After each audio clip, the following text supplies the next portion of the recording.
Now you can mute it. Okay. Now Also I can mute it. Okay.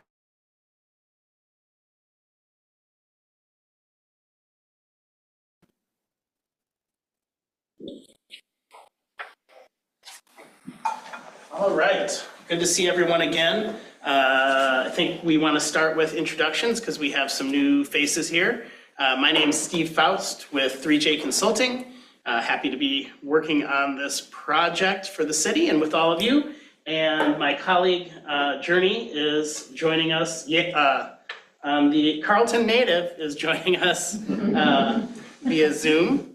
And part of our little consulting team also is Doug Rux. You want to introduce yourself, Doug? Doug Rux with the Rux Group, so sub-consultant to 3J, and I was here in front of the city back when we were doing some strategic stuff back in March of this year. Thank you. City of Yamhill Mayor Yvette Potter. And I'm Jajetta Gumdai, community member. I'm Shay Corrigan. I'm city councilor for the city of Yamhill. Kyle Adams, I work for City of Yamhill Public Works. Mike McNally, my wife and I have Fairstein Vineyard out Laughlin Road. I'm with the Willamette Valley Wine Foundation, and our mission is to develop affordable housing, early childhood education and care, and health services for our agricultural workers. And so I get involved in a lot of those areas. Ben Van Dyke Farms, our family owns and farms a bunch of ground around the city of Yamhill. Pat Fitzgerald. We have Fitzgerald Farms on the west side of town, and I'm also an elected director for Yamhill Soil Conservation. And I'm Shelley Reimer. I'm the city administrator for the city of Yamhill. You want to call out people online? Are they able to talk or? Yes, they should all be able to talk. Although they're muted, but let's see. Who do we want to start with? Mary, do you want to introduce yourself?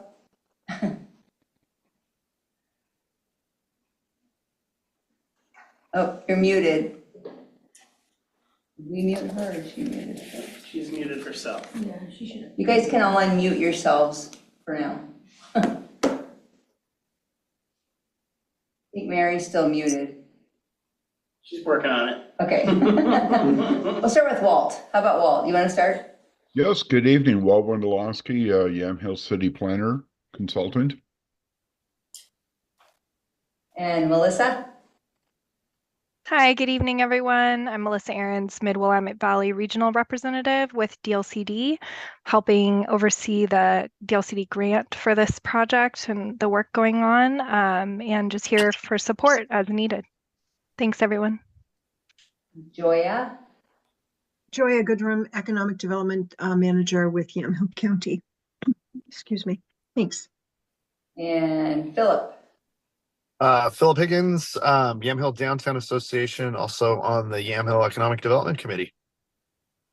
Jenny? Hi, sorry I can't be there in person. Jenny Morrison, I'm with the Yamhill Downtown Association and also with our Economic Development Committee. Okay, and Mary? Mary Spencer, manager at T&E's. My parents have owned it since 1976. Wonderful. Thank That's you. everybody. All right. There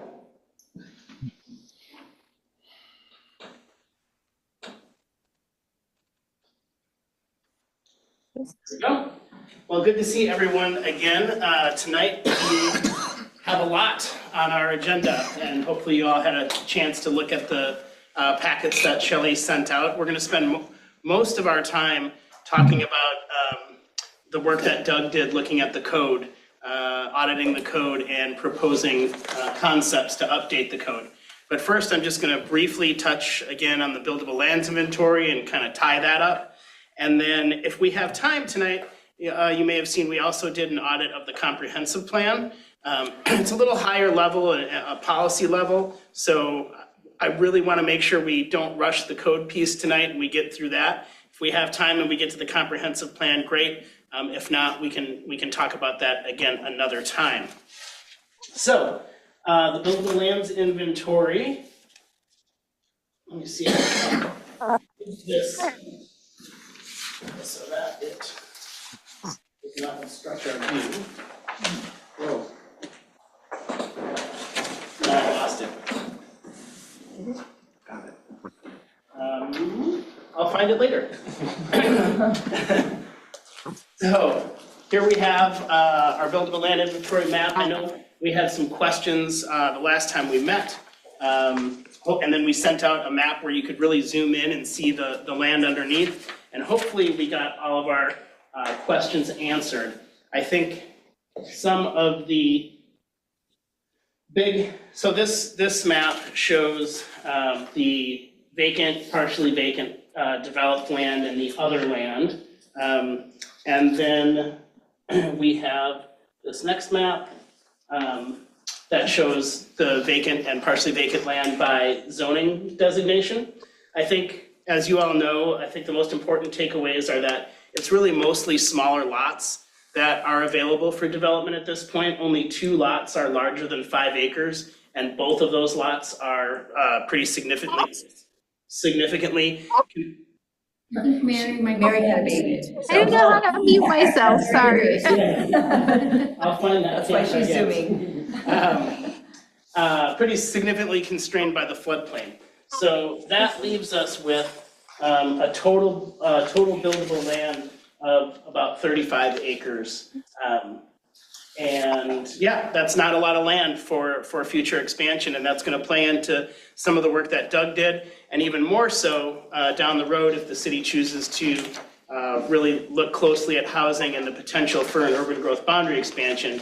You'll do what's called a housing capacity analysis that looks at what the housing demand is over 20 years. This is the supply side, and to move forward with an urban growth boundary expansion, you also have to look at the demand side, reconcile the two, and see if there's a deficit or a surplus. So this is just a first step in that direction. I wanted to grab some comments here. Give me a second.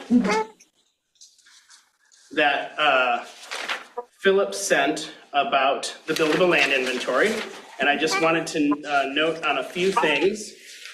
One, I want everyone to know that the school district land is shown as public. I'll go back to this map. That we're not including that in the inventory. And also all the land that has floodplain constraints, the parcels are included in the floodplain if they're vacant and partially vacant, but we remove the acreage that is covered by the floodplain. So I just wanted to make sure that was clear for everyone. And with that, I think we'll move to the main event for the evening, which is Doug talking about his audit of both the downtown code and the residential code. Yep. So we'll start off with the residential side of it. Steve, you want to go forward? Yeah, I'm gonna quickly try to find the cameras? Yes. Hey! I don't know. They're back. We're sharing screen is paused. Maybe that's what happened. Huh. Just don't know why we're not seeing people.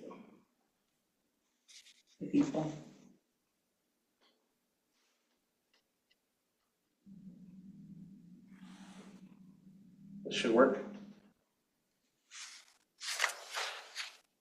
Go ahead, Doug. All right.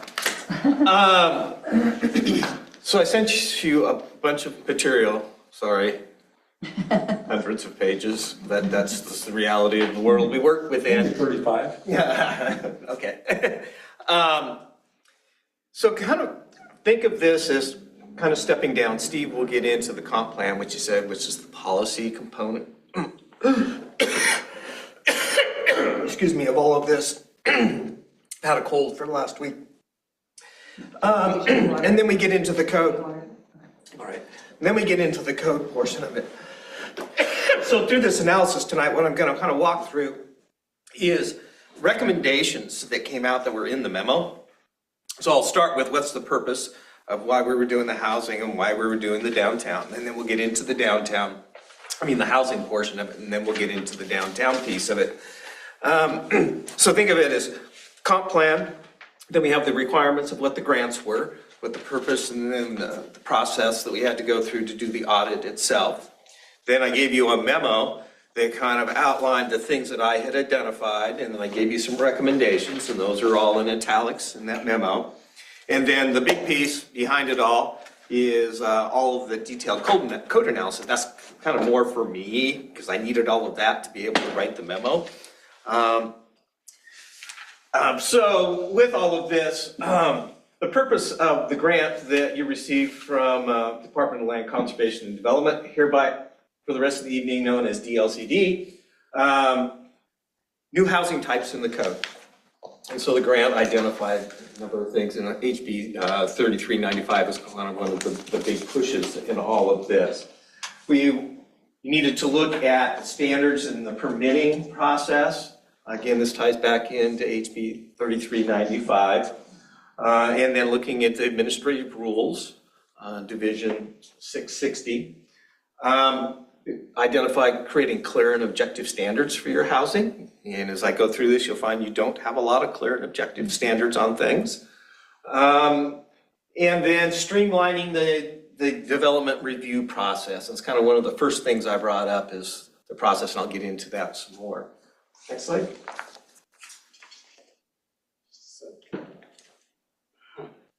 So what was identified in the grant for the work to be done on the code audit itself was looking at those standards that were permitting housing and looking at the state administrative rules that apply. So again, that was chapter 660. And then again, as it's referenced, HB 3395, which was done at the last legislative session. Again, that issue about having clear and objective standards of those paths for your residential development. And that would apply both in your residential zoned areas and in your central business district, where you allow housing to some degree at this point in time. And then looking at the standards and those procedures and anything that would be discouraging to developing housing. And as your buildable land inventory already identified, you only got 35 acres of vacant, partially vacant land within your existing urban growth boundary. And then those criteria procedures that could stymie it. So this again kind of gets back to the issue about process and how you go through reviews on applications. And maybe I'll stop. Introduction. John Christensen with AKS, I'm the city engineer. Hi, John. And then the deficiencies in background studies, and so I'll get into that a little bit more. There's some other steps. And so kind of think of this, I've spoken with Shelley and Walt a couple of times, is as we've gone through this process, is to think of it, you can't do everything. You can't eat the elephant all at once. You have to take it a bite at a time. And so I tried to take that approach when I was coming up with the recommendations about what you could do under the grants that you currently received, but also trying to leave you the breadcrumbs and the trail about future tasks and things you need to do. So move on. So that was the housing side. So the downtown piece of this, it had come up, and this was back in March at the City Council's strategy session, talking about the downtown. And it came up at, I think, your first CAC about maybe expanding the boundaries, and it talked about it in the grant as well. So we took a look at that. We took a look at the types of uses that are allowed. That's okay. We were supposed to look at the design standards that you have, or things that we could do, and I'll get into some of that. Parking requirements, and so I evaluated that. Some recommendations on that. Conflicting language in your code. There are a number of places that are conflicting. As an example, you referred to you allow townhouses, but you can only do it in a planned unit development. It's the only place the townhouse comes up in the code. Subjectivity and streamlining that process, and so this gets back to how you process your land use applications. In this context, it's in the downtown area. And then new housing opportunities within your central business district. And so that was kind of the concept of mixed use development. Mixed use can come in different ways, but kind of traditionally think of it as ground floor retail, and you can have residential above. Next slide. So those are the purposes of the code audit. So looking at the sufficiency of your designated commercial land. Again, your criteria and procedures that could stymie development is your buildable lands inventory that Steve and his team put together. Is you only have 7 vacant parcels within your central business district. That's it. And they're relatively small. One is really, really small. So you do have some limitations that are there. Deficiencies in the background studies, and so I'll touch on this, but you might want to consider in the future doing an economic opportunities analysis. Tell you, what do you really need for commercial land in the community? And then that could be followed up with a market study about what type of commercial land. So we'll get into some more details on that.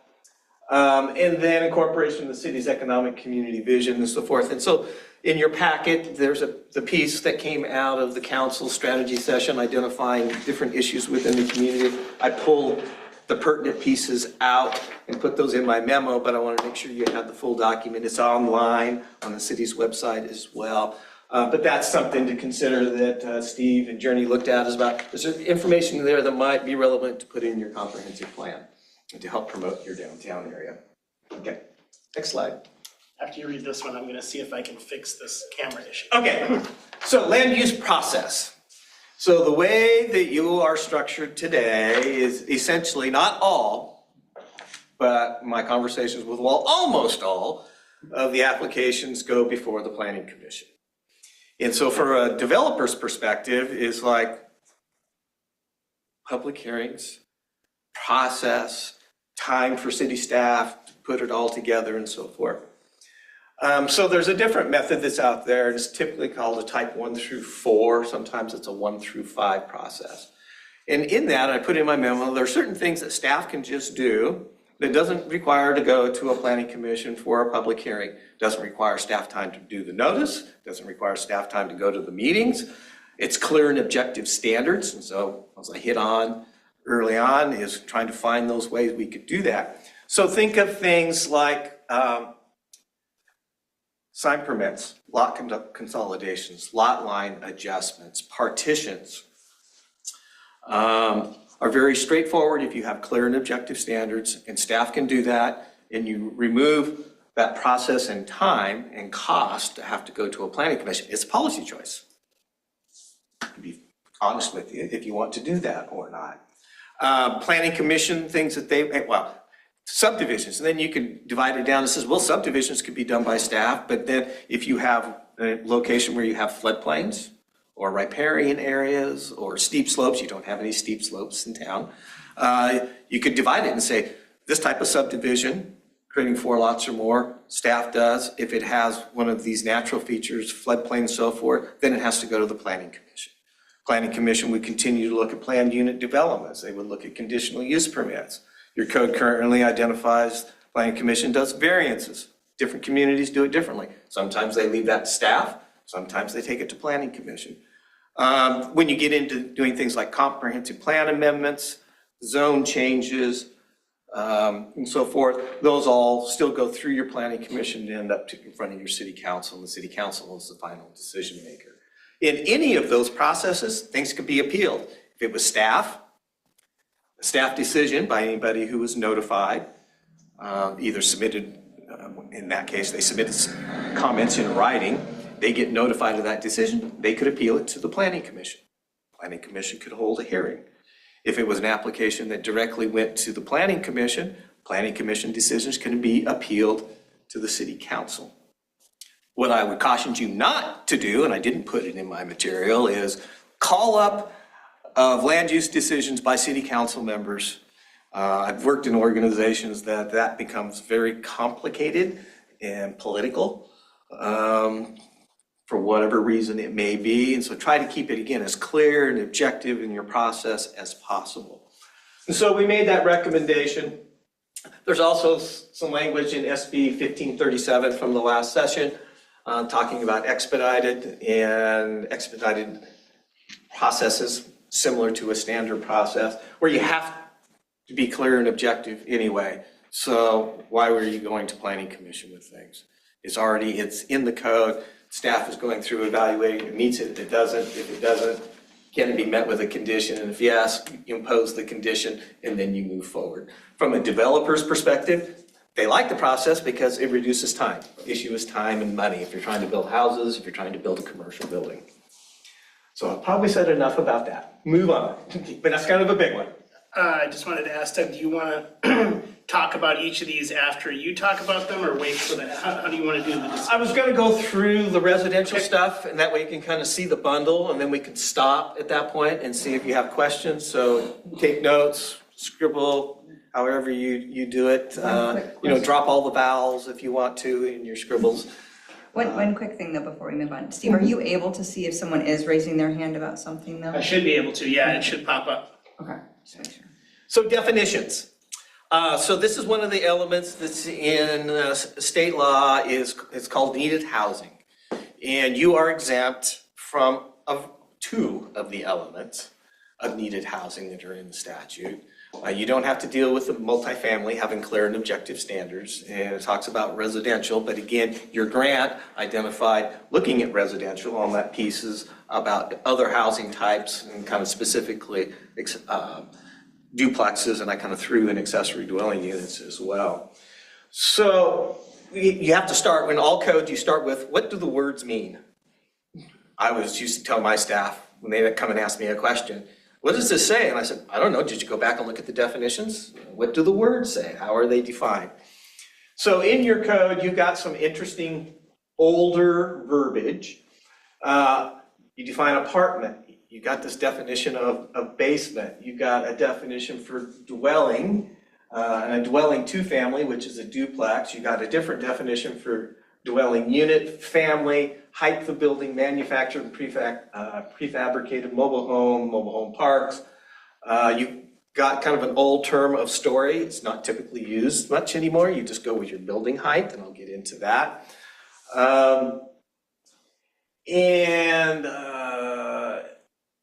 Then there are other things under the needed housing component that you do not have definitions in your code.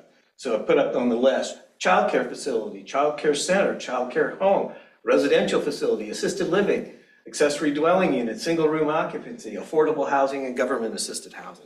Those are all types of housing that you have to allow in your residential. And right now your code is silent on all of those. And so you would have to know, if it's not in your code, I gotta go to state law. I gotta follow the state law. So we've identified in the material, there's some definitions that can be just eliminated and dropped. The bottom bullet is all new definitions that need to be added, and I tried to kind of give some definitions when you were looking at attachment 2, if you drill down far enough of what those might look like. Next. Duplexes. So I really kind of focused on the duplexes because that was out of HB 3395. You don't meet the threshold. You are, 1,250 in population right now. You have to comply with it, and when you get to 5,000, it's going to be a number of years before you get there. I opened up Portland State University's Population Research Center population forecast information, and it told me that their forecast is in 2054, Yamhill would be 1,417. So you're at about 1,250 now. In 2074, which is 50 years from now, their forecast is your population will be 1,390. It's actually less than it would be in 2054. Part of that is aging population. You have a limited land supply, so those factors into all of that. But to try to address other housing types, I really focused on the issue about duplexes. And so again, you have terms in your code and they kind of somewhat interchangeably talk about duplex, you can talk about two-family, but two-family in one section of the code talks about it one way, and another section that talks about it a different way. But duplexes in essence are allowed in your R1, R2, R3, your RM, which is your multifamily residential, and your RLC, which is your residential limited commercial, which is just kind of off behind us over here. And so there's all that cleanup that needs to be done. And typically today, we don't say two-family, we just say it's a duplex. Because duplex can be attached units, detached units, they can be horizontal, they can be stacked. Very different than what we were thinking about, in the 60s and 70s and 80s. And so I recommend, just throughout the code is strike out this two-family component of it. It's just a duplex is a duplex. There's a definition that would be added that defines exactly what a duplex is. Right now, it says duplexes require a development permit. And so in today's world, you treat duplexes, if you were over 5,000 of population, you would treat them the same as detached single-family homes. They're an outright permitted use, come in, they submit their plans.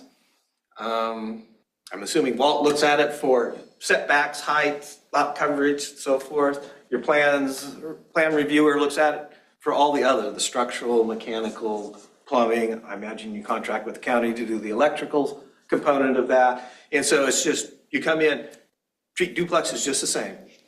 Right now, you have more process that you have to go through to build a duplex. And then as a future task is you may want to consider having fewer residential zones. You can see how many you've got up there. Your RM zone, though you have it in your code, it's not on the ground anywhere. But your R3 allows multifamily, but through a conditional use. And if you were over a certain population size, you couldn't do that. It has to be clear and objective, so you'd have to have a different process in your code to be able to do it. So you just might want to look at it and say, can we shrink these down and reconfigure what our residential zones are? Next. Make sure I'm on time, Steve. ADUs, accessory dwelling units. So you need to allow ADUs in any zone that allows detached single family. And you have a variety of residential zones that allow detached single family. And so I've got the list up there, same list that we had on the previous slide. But I also went through and looked at the standards that you do have for your accessory dwelling units.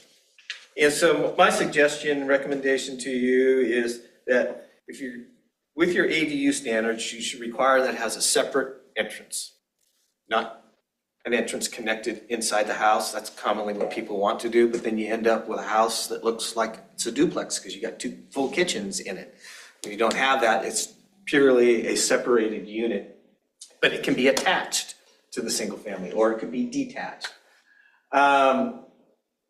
To address some market issues is consider going up to the size of an accessory dwelling unit is 50% of the size of the primary unit, which is the detached single family home, but you have a cap on the maximum size of that ADU of 1,000 feet. You've got a standard about design compatibility. Remove that. There's lots of different styles and designs of accessory dwelling units now. To say that it has to be compatible with the siding on the primary residence, well, maybe we don't like the siding on the primary residence, or it's got to have a roof form that matches the primary residence. Well, there's so many things on the market now. They got gabled roofs, hip roofs, flat roofs, sloped roofs. There's just a variety of things that are out there. Your regulations now read that to have an ADU, you have to have a separate sewer and water connection. That means you have to have a separate water meter, and you have to have a separate private line that goes to the street and then connects out into the street. And so increased costs. So you might want to look at that and saying, no, you can connect to the primary dwelling unit. So if they've got sewer and water, you can connect to those lines. If they're sized appropriately, plumber would have to do that evaluation. Or a property owner may say, yeah, I want separate because I don't want their water bill on my water bill, and then I have to try to figure it out. And so they may choose, say, yeah, we'll get separate connections. But you give them some flexibility and choice of how they can do that. You have a provision about owner and occupancy and living in one of the units. That needs to go away. If you have primary residence and you have an accessory dwelling unit, the owner doesn't have to live in either one. They could rent them both out. And no off-street parking is required. State law. There's a lot of conversation around the state for a while about that one. And then you might want to consider, and this kind of ties back into the sewer and water, is that you don't want to allow somebody to be able to partition off an accessory dwelling unit and create a separate lot if the lot was big enough to make its own, meet its own lot size. And you want to do that when there's a situation where their utilities are shared. So an ADU is connected to the water at the primary residence and is also connected to the sanitary sewer. You don't ever want them to be able, in my opinion, be able to break that off into a separate parcel. This creates problems, maintenance issues for the homeowner and potentially for the city. Next. Building height. So your code says you have a maximum structure height to the, I'm summarizing, to any point of 35 feet. The Oregon Structural Specialty Code measures height differently. So I thought about, so if Walt and some of the Carol, when she was doing work for Yam Hills, like, okay, they're looking at it one way, the plans examiner reviewer's looking at it another way. And when I've driven around town, I look at a few houses and I'm going, I wonder if those are higher than 35 feet. So there's a suggestion to follow the Oregon Structural Specialty Code. So this is a hard graphic to see, but it's this one that's down in this corner. And so what you do is you take the ridge line, which is here. That's okay, Steve. And then you take the eave line, and by the state code is that you take the distance halfway between the ridge line and the eave, and that's where you measure your structure height. So in essence, where you say maximum of 35 feet now, it would go to that ridge line. That's it. Highest point on the building. But if you follow the Oregon structure, you can have a little bit taller. It's also some markability, you might want to have 10-foot ceilings or something in your upper floor of your home.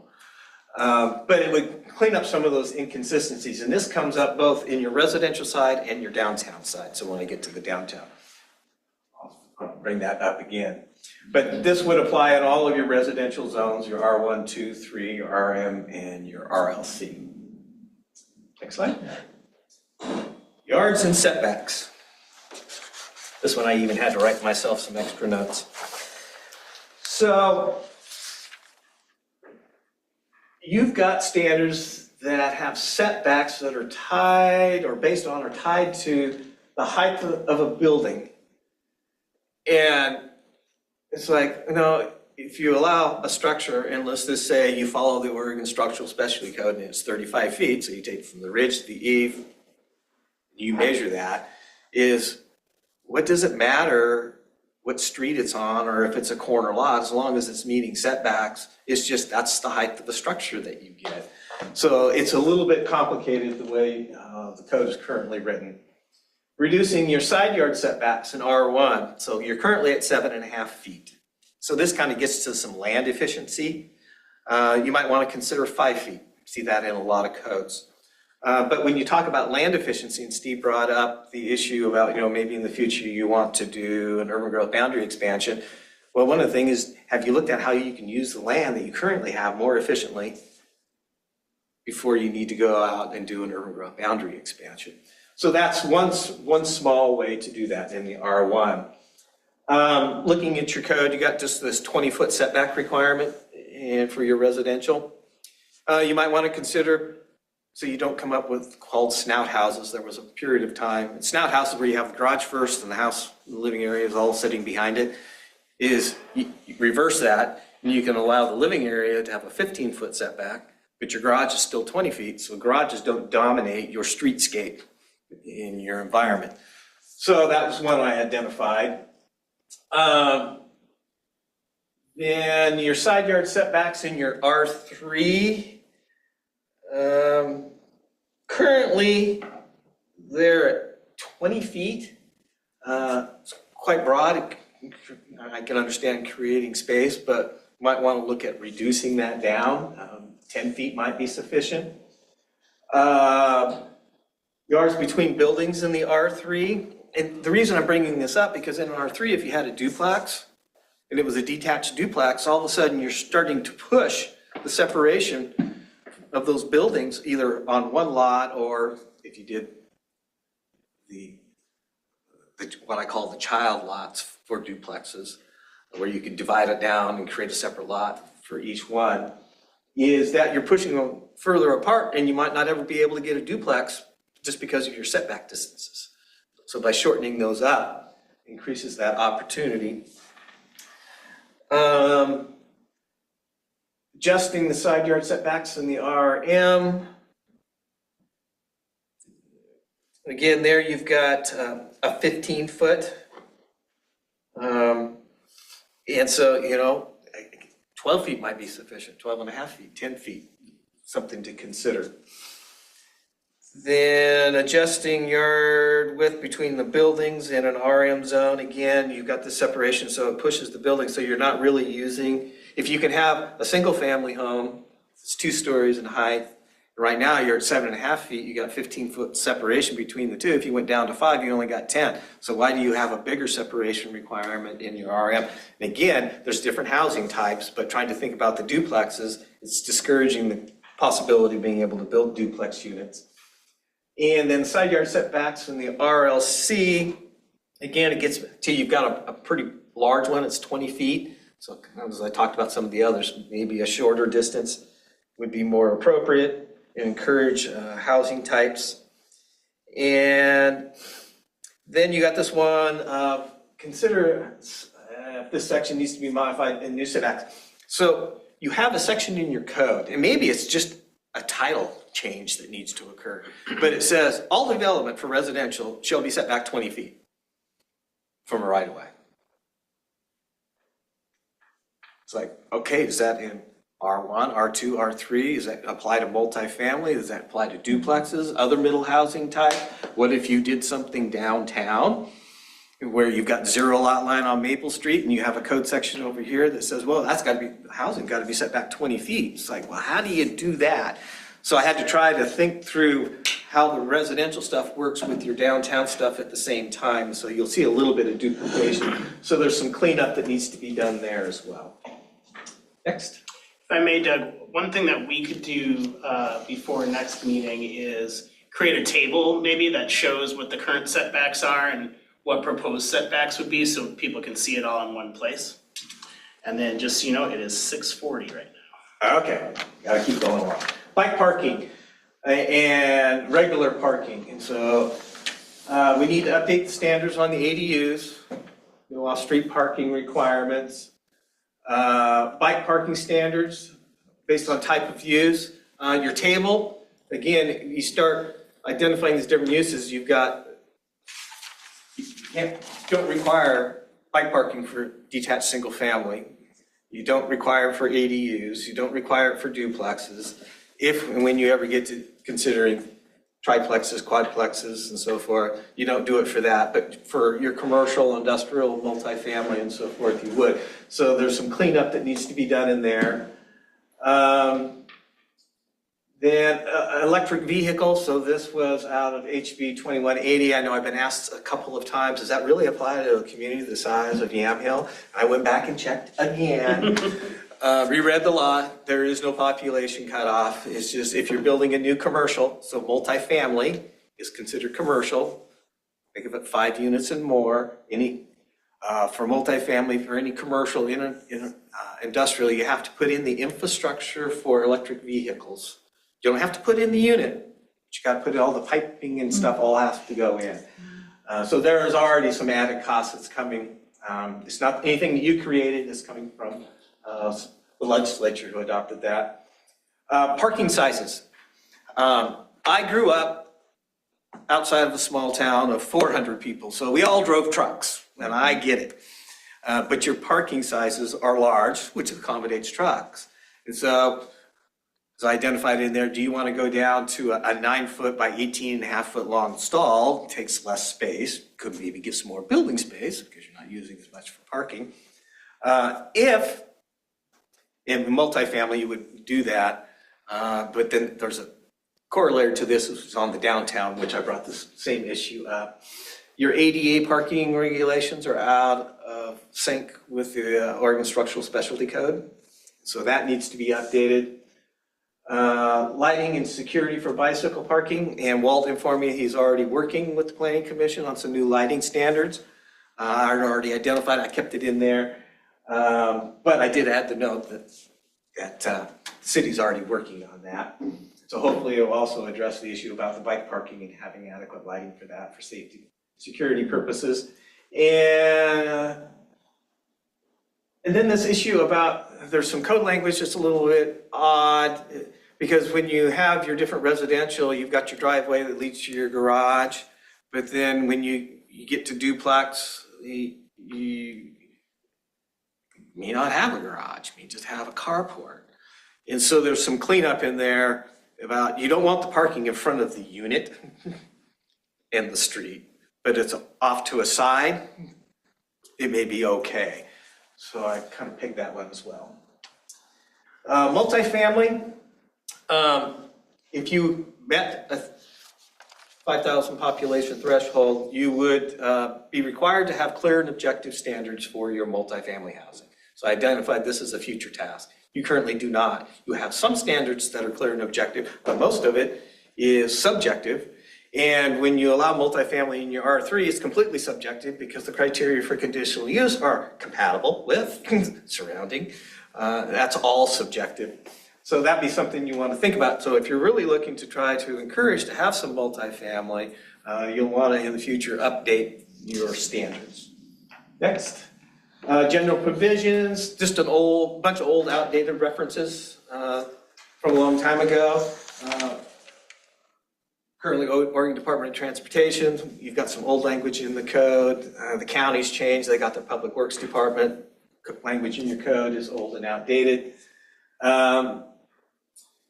Again, duplexes, manufactured dwellings, undergrounding utilities. And so that needs to be cleaned up as well, because if you have a lot and somebody's building a duplex on it, be it again attached or detached and so forth, do you want those overhead utilities undergrounded on that?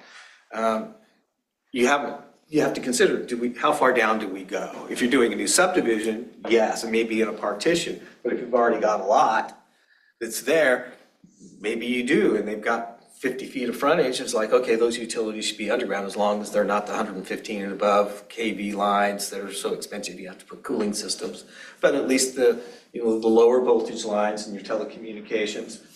And then you have a whole bunch of references in your code that the city recorder has a lot of authority in Yamhill. A lot. And so when I went back and read the charters, like the city recorder doesn't have any of that authority. The city administrator does. And so there's a bunch of cleaned up text to do in the code that your city administrator has the authority. She's the one who does the land use, but she farms it out to Walt to actually do that. Next. Manufactured homes, your purpose statement, it repeats itself at the very beginning of the section, exactly the same words in two different sections. It's just like, oh, okay, we need to clean that up. Next. Land use and your building permit procedures. And this, again, just reading through your code, plat has a certain connotation, partition plats, subdivision plats, that's the boundaries, how big's the lot, have the street and so forth. Site plan's very different, showing you where your buildings are at, where you're going to have natural features, where your driveways and so forth. So again, it's just doing some cleanup, it's nothing big, but just kind of calling all of that where it's not technically a plat, but it's a site plan, make sure you're referring to the site plan. Next. Specific development permit section. You have a section in your code that if you're allowing duplexes, it says that the duplex lot has to be larger than the single family lot. It should be the same.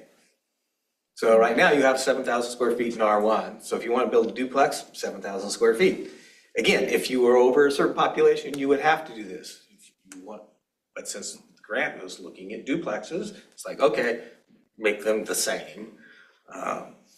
That same issue applies in the R2. So right now, you make it more onerous to build a duplex than it is to build a detached single-family home. Next.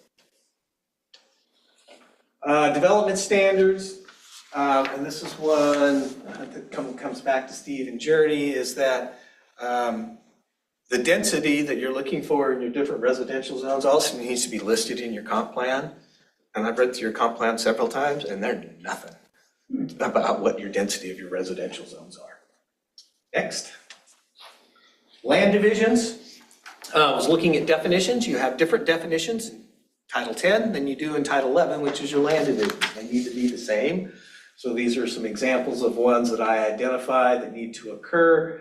You got some disconnect in Title 10 and 11 about street frontage on the cul-de-sac, because the way your Title 10 reads is that you just have to have 60 feet frontage on a cul-de-sac. Well, that would take up most of the cul-de-sac. It means you get 2 lots. So there's some syncing that needs to occur there. You refer to an access strip in your land divisions, but there's no definition of what an access strip is. So think of it as a flag lot. So if you had a lot up front, a lot in the back, your access strip, as you read through it, you can interpret from it as like, oh, it's the driveway that leads to the lot in the back, but there's no definition that really tells you that. And adding a definition in Chapter 11 about a private street and a private driveway, because there's nothing there. There's standards, but it's never been defined. Next. Future tasks. May want to consider to do a housing capacity analysis. So again, this leads to, if you're considering and thinking about doing in the future an urban growth boundary expansion, you want to take the next step from, here's the inventory of what you've got on the ground, is what's your need in the future. And those population numbers that I gave you, you have to use the population forecast numbers by state law now. And they break them down every year. The ones I just gave you were 25 years and 50 years. If you're looking to do other middle housing types, triplexes, quads, cottage clusters, and townhouses, remember, the only place in your regulations refer to townhouses is your planned unit development. Then that's another process. Steve and I have gone through this, and it's a big lift to get through your codes to be able to do it all. Economic opportunities analysis, this ties back to your downtown, what's your need for commercial land, industrial land in the future. Compliance with needed housing, and so that gets to, if you ever get to those population thresholds, or they change the law and say all communities have to comply. Right now, those other definitions that I identified, affordable housing and government housing, those are things that you have to allow, but there are 2 subsets because of your size that you don't have to currently. And then clear and objective standards for multifamily, brought that up in an earlier slide. If you want to make it easy for somebody, make it easier for somebody to try to build some multifamily product. Right now, you define multifamily as 3 and above. If you are a certain population threshold, it would be 5 and above. And so that's when you get down to the 3s and 4s as part of that middle housing. So things you want to consider. And then there was a list of 22 other items. I'm not going to go through those, but it's in your memo that I identified as things you might want to consider. So those are the breadcrumb pieces, again, things you might want to consider. Okay, I'll stop there.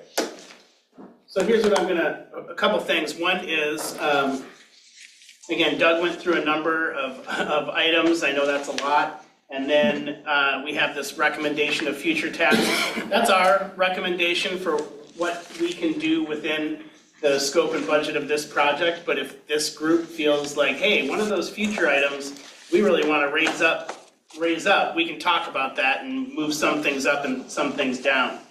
But for the purposes of this conversation, I think I'm going to go back up to the top and we can just walk through these one by one, because I want to make sure we want to hear from you on what's most important. And I know this one is the big one, the land use review process that Doug described, where right now everything goes to the Planning Commission, but we're proposing a type 1 through 4 process where some things would go to Planning Commission, but some things would be able to be handled by staff, those clear and objective items. So Thoughts on the land use review process concept proposal?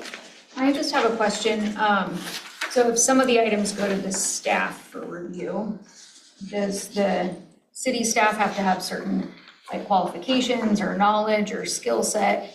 How do you determine who they go to? Would the city need to hire somebody to? Your city planner can handle those tasks. They're already doing them. They're already writing the reports and doing the analysis. Then they're making a recommendation to the planning commission. So by taking some of that body of that work and just leaving it with the staff, they're making the decision. And again, anybody who gets notified of that application based upon what your code describes and sets out, then they could provide comments and then they would get a copy of that decision. If they disagreed with the staff decision, technically it's your city administrators through your planning staff's decision, is that they could appeal that to the planning commission. The planning commission could review it. But correct me if I'm wrong, Doug, the idea here is that these are really objective. Did they meet the criteria or not? There's not a lot of subjectivity. That's the whole idea of having those without subjectivity to be a staff decision. And the ones that involve more discretion, those would go to a planning commission. Yeah. And also, just to be specific, the staff is Walt, our contract planner. So he's the city He is planner? the one that would be doing that staff review, and then Angie is the one, the city reporter, who does the, the notifications of that sort of thing. So it would be an expert who would be doing the work. And Walt has done a wonderful job putting together reports and suggestions to planning. And so, I mean, he guides them into, this is what your code says, this is what the standards are, this is my recommendation. Well, and then he gives them options on what they're entitled to vote for. So to have something that was, like they said, kind of tie up the loose ends, get the code all agreeing with itself, have the verbiage correct, I don't see that there's any reason that Walt couldn't say, we've all agreed that these things are allowed, this is the thing they want to do, fine, It would free up planning commission greatly. Any other thoughts on this one? So if we move to the type 1 to 4 review process, will the other review process with the planning commission remain in effect for larger projects?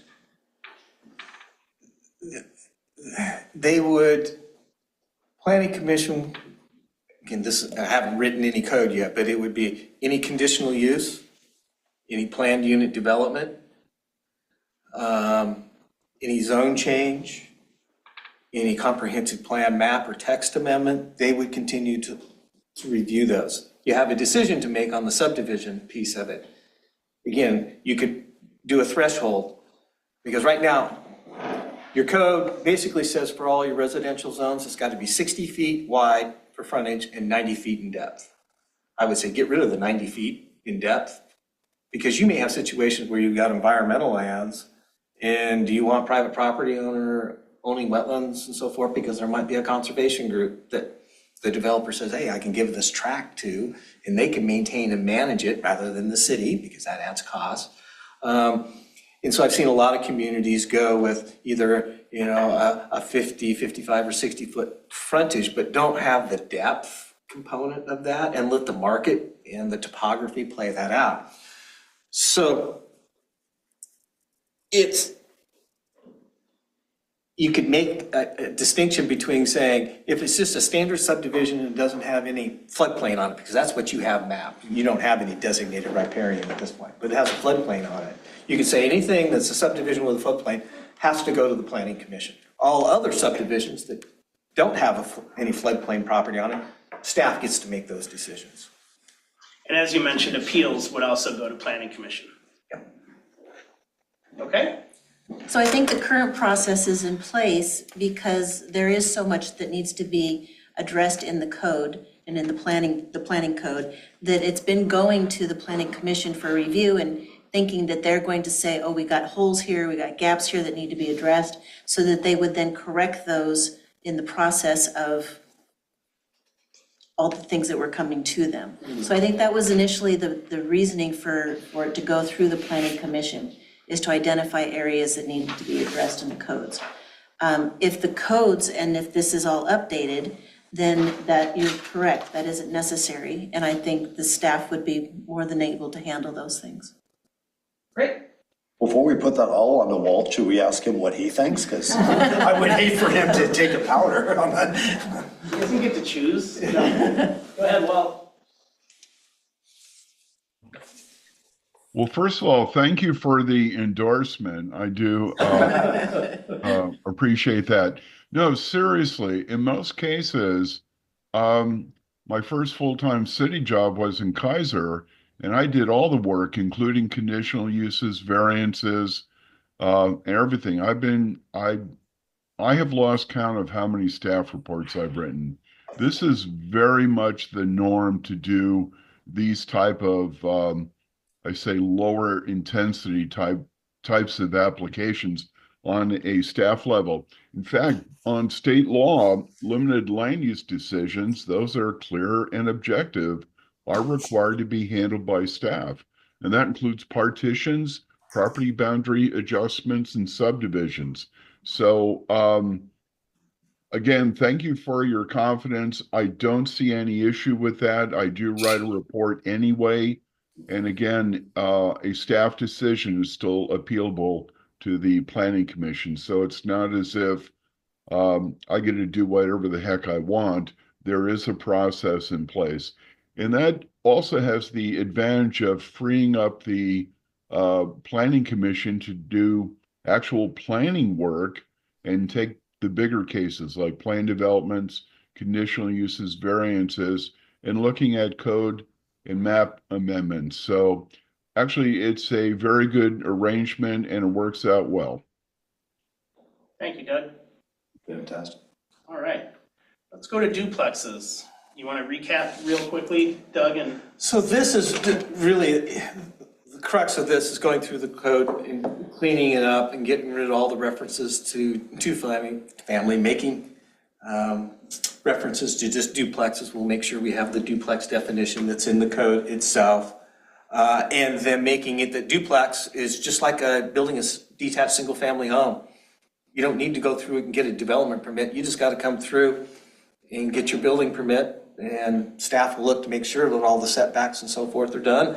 And your plans examiner, reviewer looks at it and makes sure it meets all of the building code requirements. it's a first step towards providing more housing options, right? Yep. A first step, anyway. Thoughts on this one? Makes a lot of sense. Is it required that you allow duplexes? If you were over 5,000 or more in population, yes.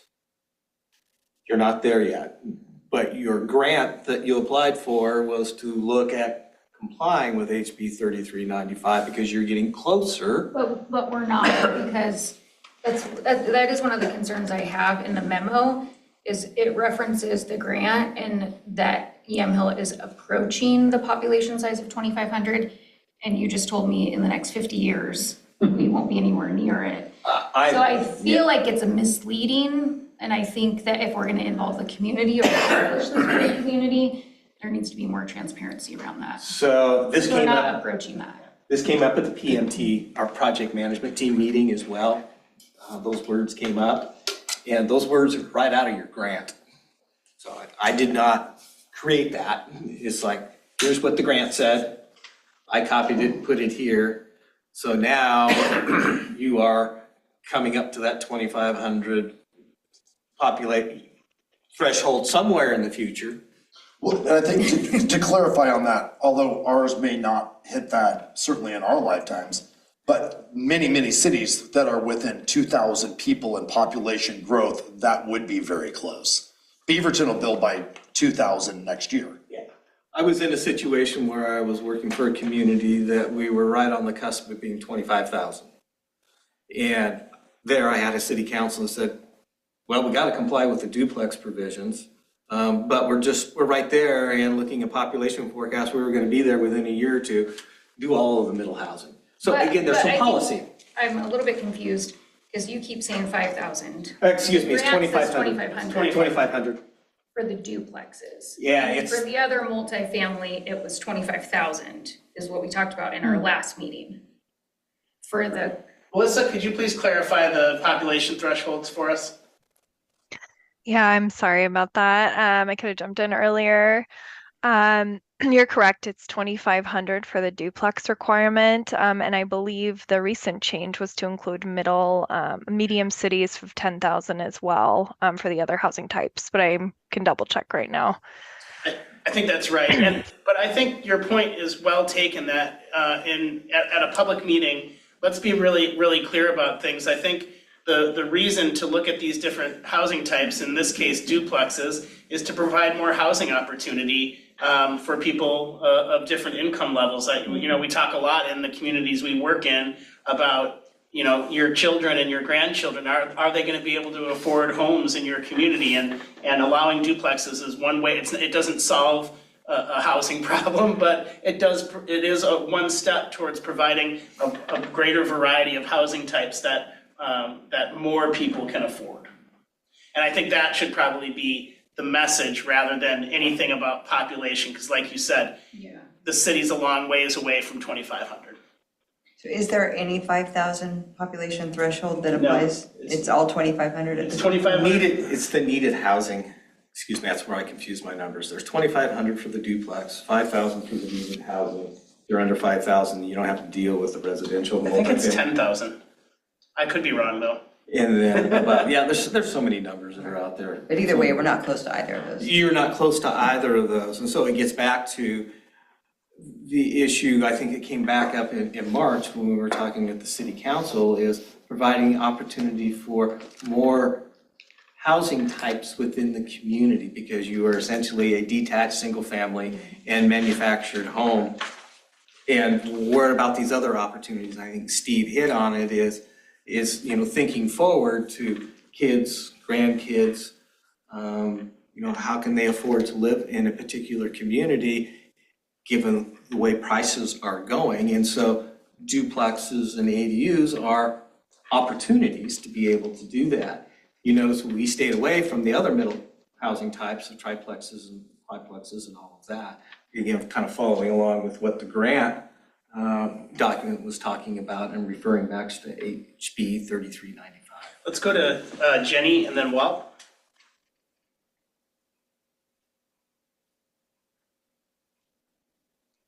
There we go. There we go. Hi. Did I hear earlier in the discussion something about detached duplexes? Did somebody reference that, or did I mishear that term? Jenny, you are correct. Duplexes. Okay. Duplexes. Could you define that, please? Duplexes can be attached units or detached units. They could be attached horizontally, they could be detached horizontally, or they could be attached vertically. Okay, so if they're detached, that means it's essentially like two separate mini houses on the same lot. That is correct. Okay. And that's a new thing that you're proposing. Yes. Got it. Okay, thank you for clarifying that. Well, I think one other thing to consider with regard to housing opportunities, it's not just the kids coming back to Yamhill, but recognize that commercial areas, well, businesses need employees and employees need a place to live. And this is always a problem when the rent's too high, or you're just too far away to make a job worthwhile with a commute. It might be worth that, that thinking that it's not just for the family, it's for other folks to live here and also work here and possibly start a life here and start a family here. So I think this provides opportunities to assist in employment for the city. So that's just a thought. Another thought is we're limited on our UGB and how much we can expand it. So if we're going to add additional housing, it's going to have to be smaller units on property that's still within the city, correct? Yes, because when you even if you drill down a little bit more, what I talked about is in your R1 as an example, you say the minimum lot size is 7,000 square feet.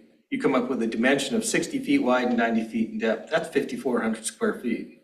So some of the questions that are in there is like, do you want to reduce the size of your R1 below 7,000? Or add the ability to put a duplex on it? Or the other side of that is on the 7,000 square foot lot, have the ability to do a duplex. And then ADUs on that lot are already allowed. Is that true by state law? If there is a detached single-family home. Yes. Do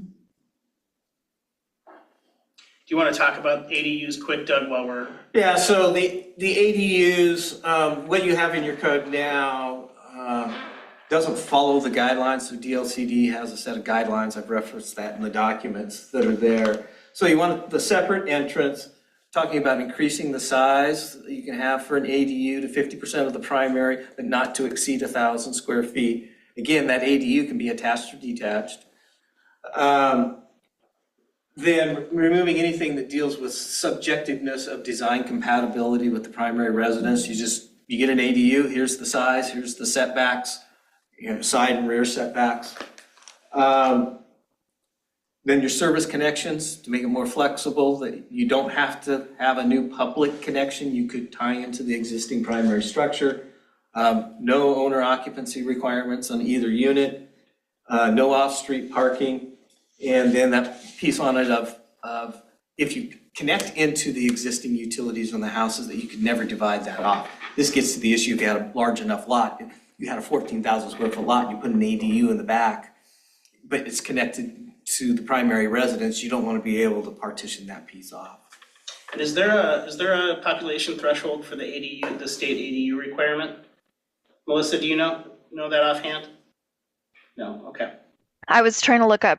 I believe the most recent changes on this topic come from HB 3395, and I was trying to find a one-pager, which I think was circulating at one point. So just for clarification, that might be useful for the next meeting or as a follow-up. So Okay. I can keep looking for that. Thanks.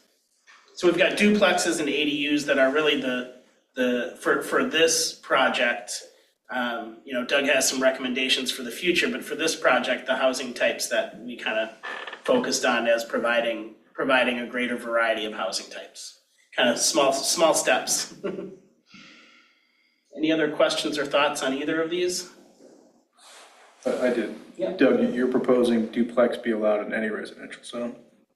Yeah, because right now they are, but it's just getting rid of the term two-family, just calling it a duplex, properly defining duplex, and they would be allowed in all those residential zones.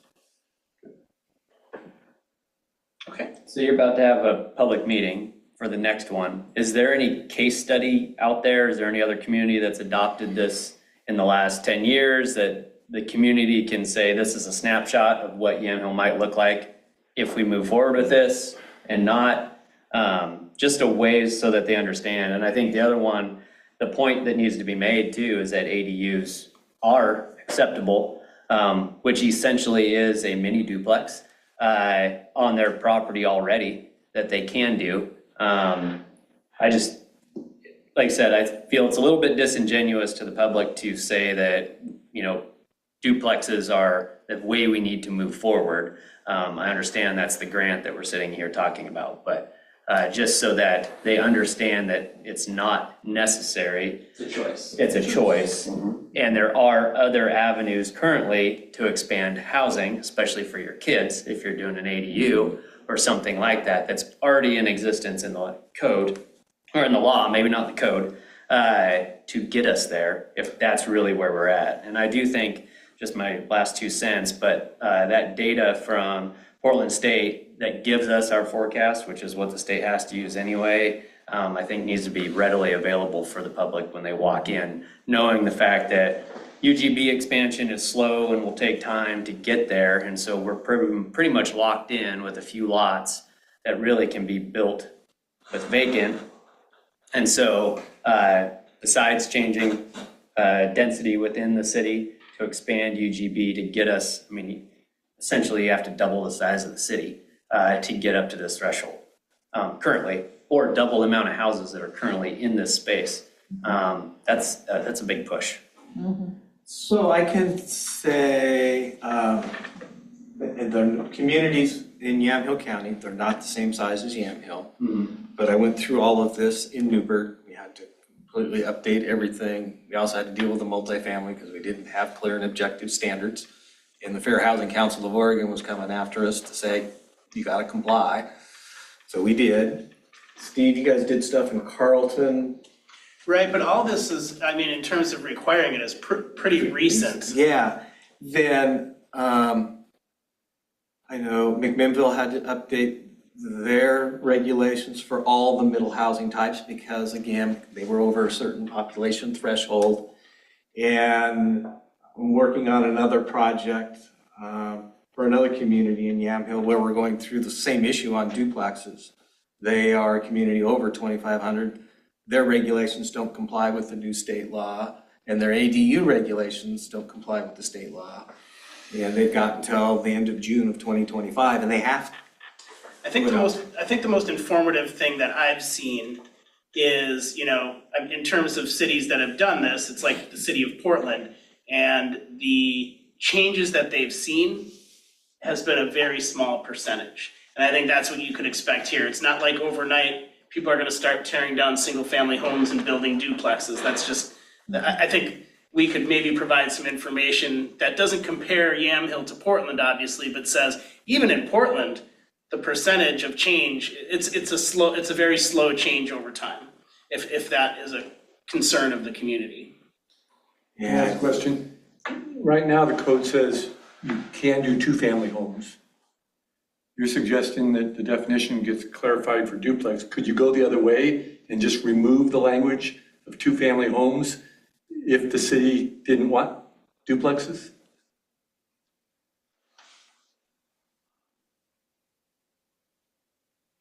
You're proposing to not allow duplexes.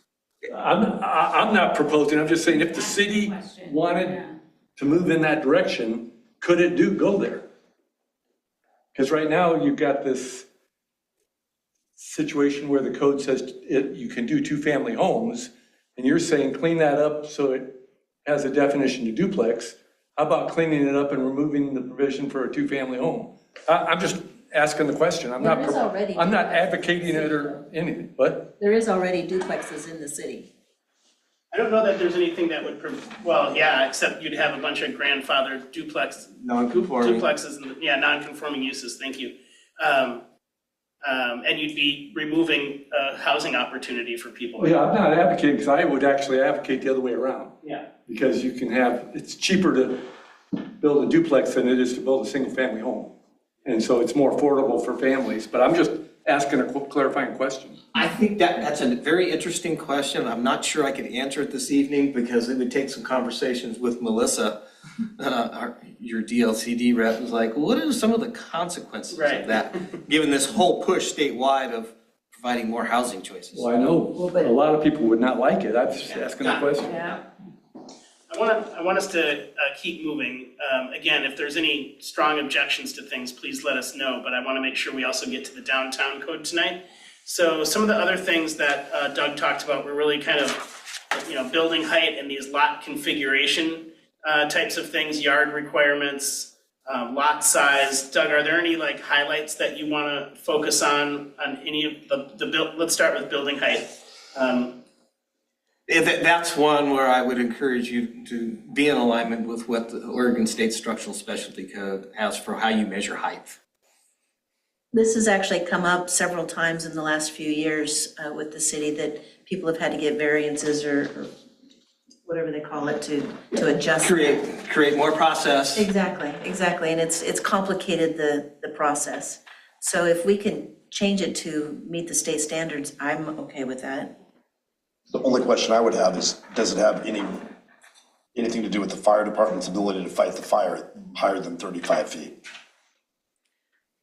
That would probably relate to the ability to get enough water to a larger structure. Well, I was thinking along the line, so Bend actually for the longest time only allowed 2-story buildings.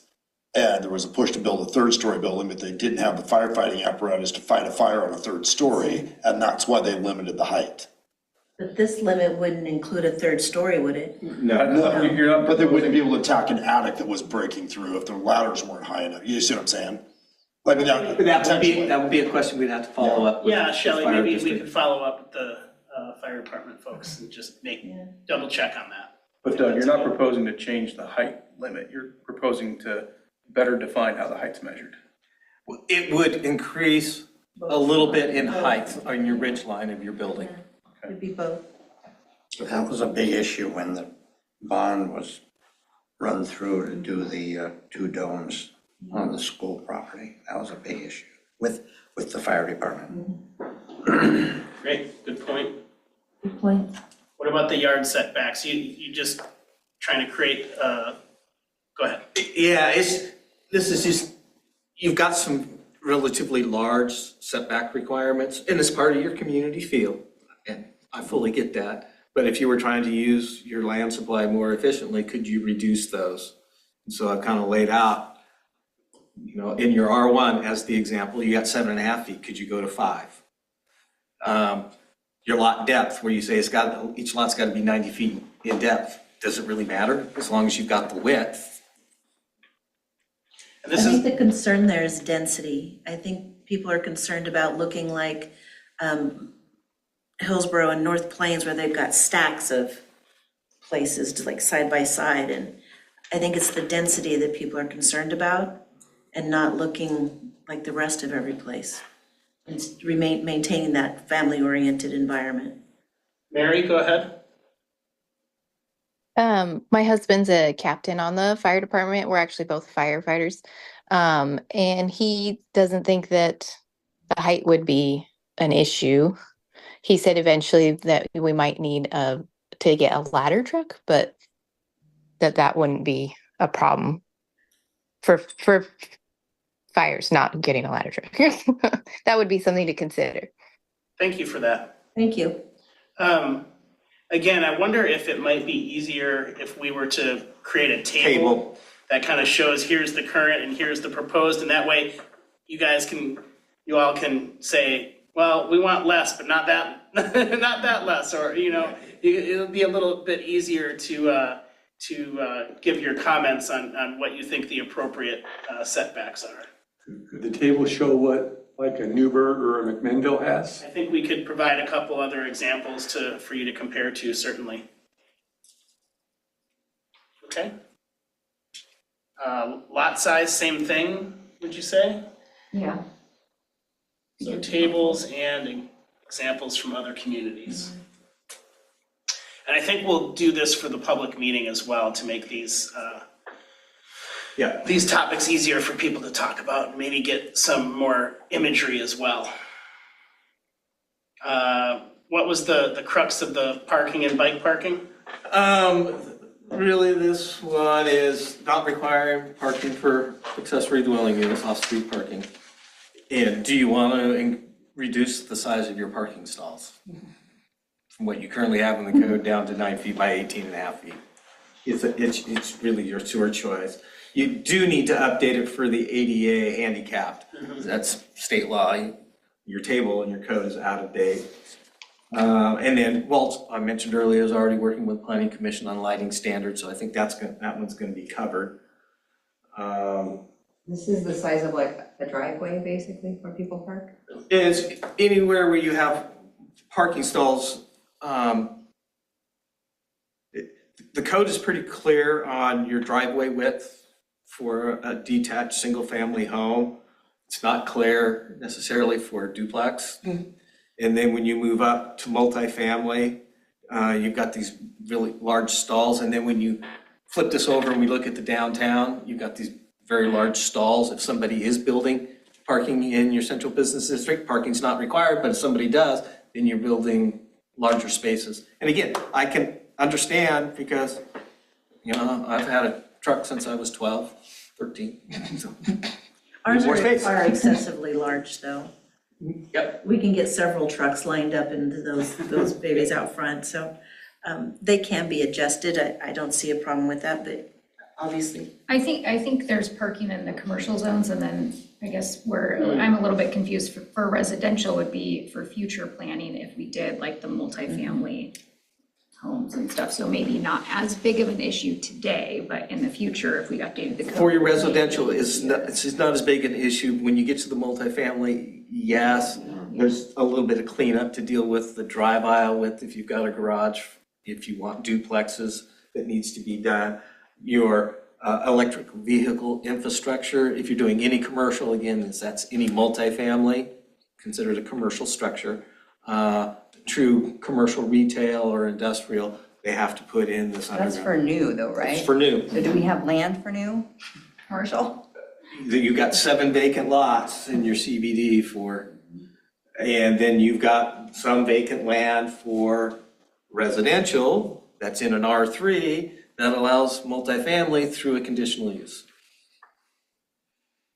Is electric vehicle infrastructure required there? Yep. Yeah. Wow. One thing I just wanted to make clear, if we didn't at the beginning, was that this isn't your only bite at the apple, right? This will give us some guidance to get ready for the public meeting, and we'll be discussing these again. And I only say that because I want us to move on to downtown pretty quickly here. Yep. Go ahead, Doug. Multifamily future. Sorry. What is the capacity for R3 multifamily? How many units? 5 and more. Thanks. The new state definition is 5 units and greater.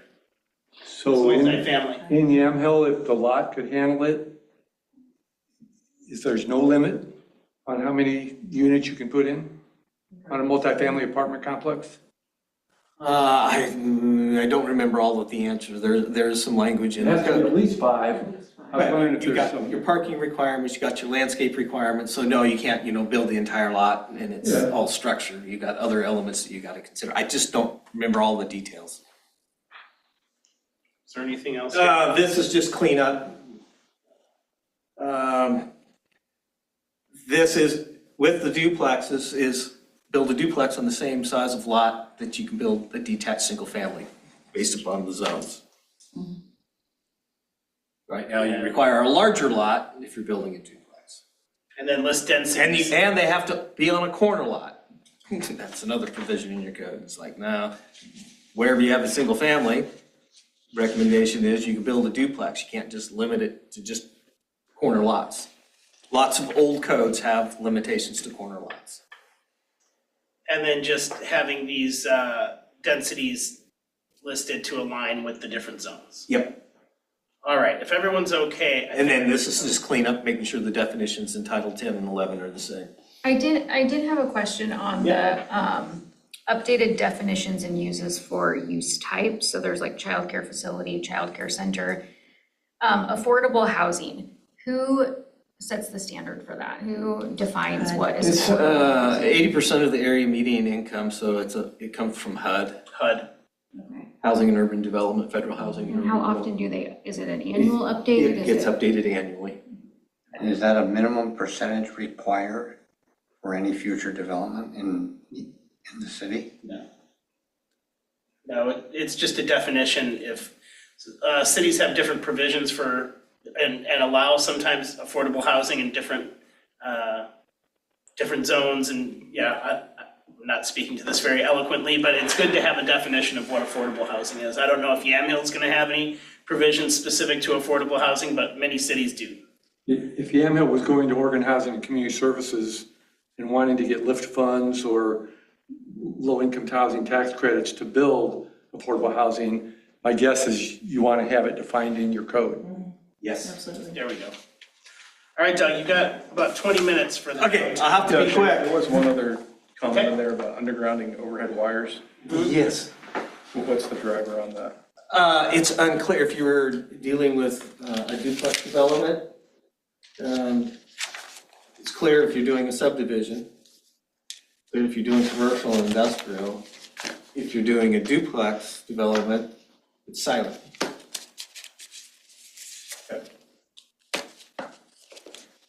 A quick comment. The city has applied for some grants that it doesn't qualify for because we're considered a high-income community. Where if we had affordable housing, that would help those numbers so that it would open up opportunities for the city to access grant opportunities, yeah.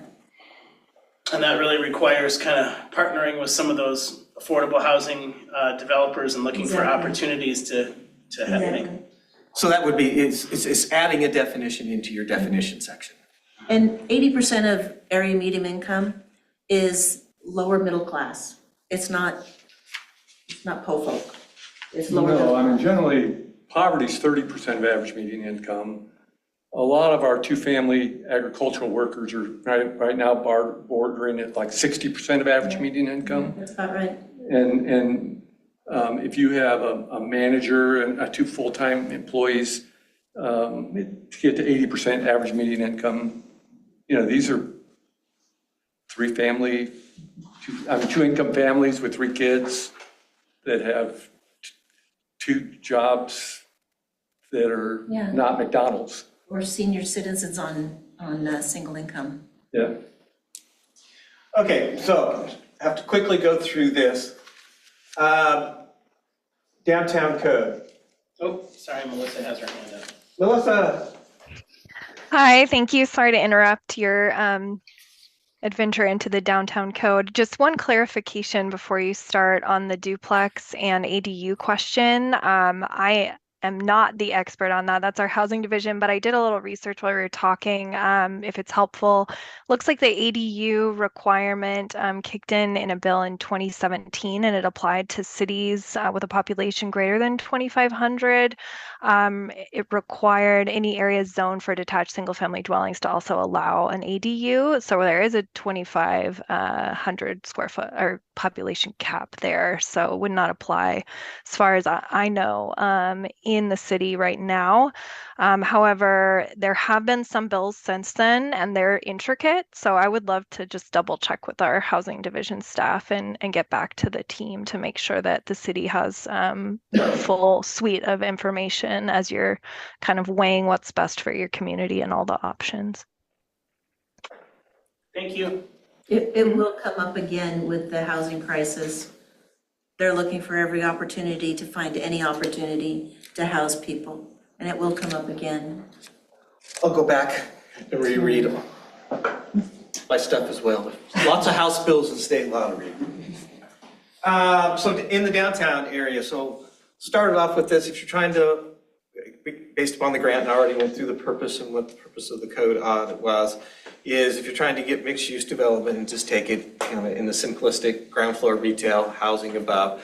In today's market conditions and developers I've talked to over the last up to 10 years, is 1 floor commercial, 3 floors of residential. That makes their financial pro forma pencil out. They need the rent. Did you say 3? 3. You need the rent from the residential units to help subsidize the commercial, because the commercial space is not always 100% full, but you can get close to 100% full on your residential. Now, that doesn't mean every developer would do that. Some say, hey, I can make 1 floor commercial and 2 floors of residential work. It depends on how they're getting their financing done. So with that, to get 4 floors, you need 45 feet. So this gets back to your code, says now you've got a hard stop 35 feet. We've already talked about the Oregon Structural Specialty Code. So we'd have to talk to the fire department. You have to talk to the fire department, so I already picked up on that one. We're married. Would 45 feet in height work? Doesn't mean everything would be 45 feet or 4-story. It just gives the developer the opportunity to be able to do that.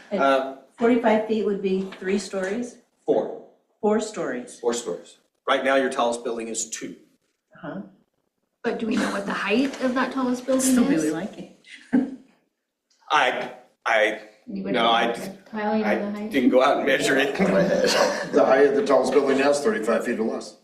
It's Supposedly. By code. Okay. So in this one, They had to adjust the if you were looking at this diagram, here's a flat roof structure, most commercial buildings are, but not all, some got a pitched roof on them, is right now, you say it's 35 feet, it's a hard stop that you're going to do. So if your developer came in and says, hey, I want to do a mixed-use project on one of the 7 vacant lots, well, let's say the largest vacant lot in your central business, but it may work, I need 4 stories. You'd have to go through a variance process in front of the planning commission to see if they would agree to do that or not. So one of the options is within your limited central business district, we're not talking about the entire community, just the CBD, to say your maximum structure height is 45 feet. So if you had a pitched roof, again, it would be from the E to the ridge line, take half the distance, and that would be it. If it's a flat roof with a parapet on it, it's a hard stop at 45 feet at the top of the parapet.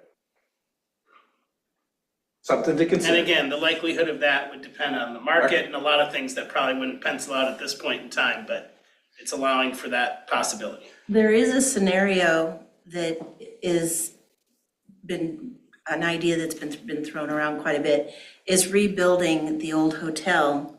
And if that were to be done, that would probably be about 4 stories if we were to rebuild the old hotel. So that it would be a scenario that would need to be considered, I think. Yeah, a lot of the hotels you see are 3 or 4 stories. Yeah. They don't really build 2. And well, the old one was as well. So you don't, we talk about redevelopment in the central business district, but there's no definition of what redevelopment is. So add something for that. Building entrances and parking lot. And so you've got this language that says that if you're on a side street, you can have an entrance to the building that's basically off the back. If it's so many feet away from the street, off of the parking lot, it's kind of a convoluted, but really what you're trying to do is you're trying to have your entrances into your commercial space off your street, not back off of the parking lot someplace. Parking lot is that added accoutrement that's out there that makes it convenient. There's a provision in the code that talks about in the downtown, your structure height, not only is it limited to 35 feet, but you got to match, it's got to be within 10% of the average of the height of the existing buildings that are already there. It's just like, okay, you're basically telling people, no, we just want to have 1-story buildings. It's like, that's not using the land very efficiently. Then drive-up uses, something that we identified as like, car-oriented uses. Do you really want that in your central business district? I mean, the only other C3 property you got is up off of Highway 47 up at the north end of town, at least for zoning purposes. But is that really the type of activity you want? Do you really want drive-up, drive-in uses in your central business district where you really want it to be pedestrian-oriented? You get there, you park in the street, somebody's got a parking lot, do that, you go out, you eat, you shop, you do your stuff instead of addressing traffic going to pick up their coffee. And then your sign regulations. And so you've got a chapter that has all your sign regulations. And then for your central business district, you have a section that deals with signs. But it doesn't clearly tie back to, there are a lot of other provisions in your sign regulations. And so there's a disconnect. So my recommendation is to have all of your sign standards in your sign chapter. You can make a quick 1-sentence reference to sign standards are in section whatever and take you back there. And so And you could still have different regulations. you still have the different regulations. It's just picking up that body of text and moving it to a different chapter, and then where it's currently at, you just say for sign standard C, chapter X and subsection. Building setbacks. Cleaning up a bunch of inconsistencies. So this is your vision clearance. And so this was part of the grant as well, is that you've got a vision clearance triangle at your street intersections. And so what it does is it requires your buildings to be cut off at the corner. So the building doesn't come all the way out to the property corner. But if you walk down the street, you'll see many of the buildings are built right out to the property corner. The one across the street is cut back. And it's measured from the property line.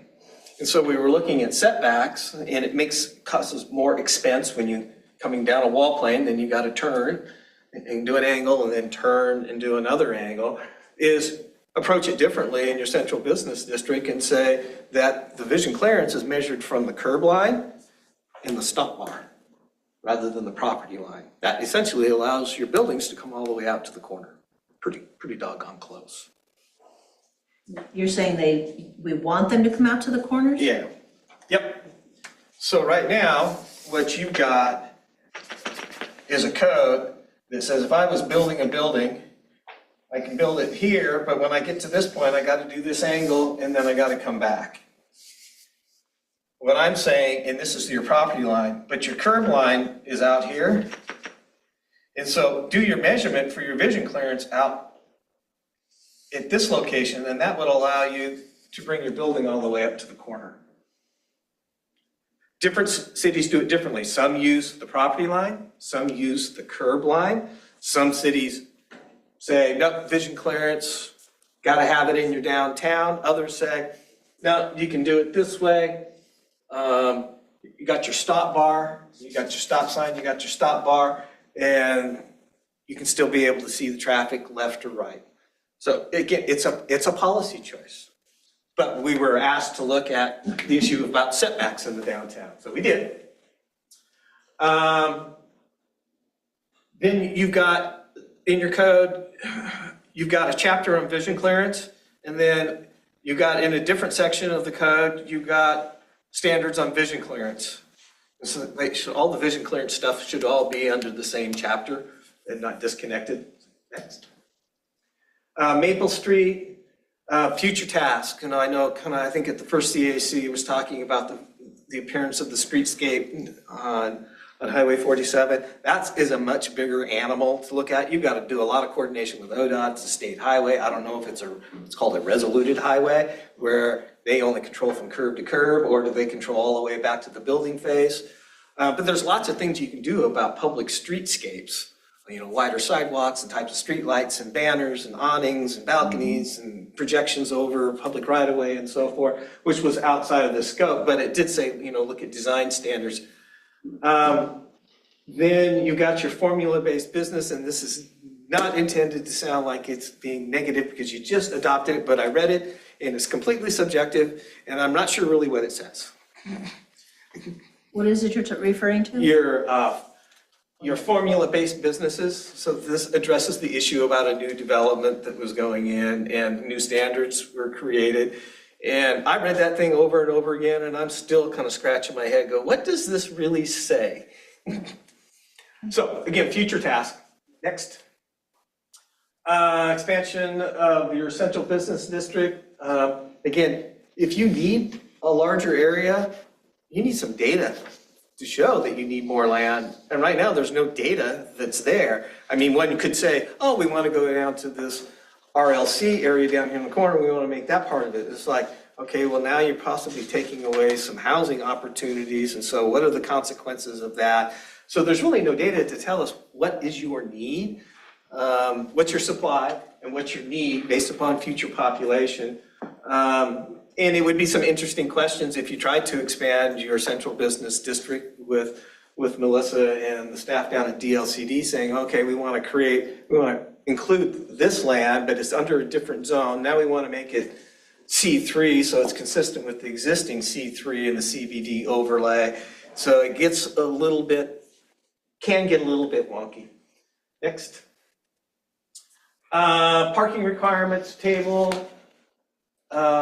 Again, so we've talked about parking. The number of spaces that you're requiring for your commercial uses, there's not a problem with that. The issue is kind of your parking lot design. Now, again, in your CBD, you're not required to have off-street parking. If you have mixed use, then you have a question of, do you require any parking for the residential portion, but not the commercial? And if so, what's the number? Is it one space per unit?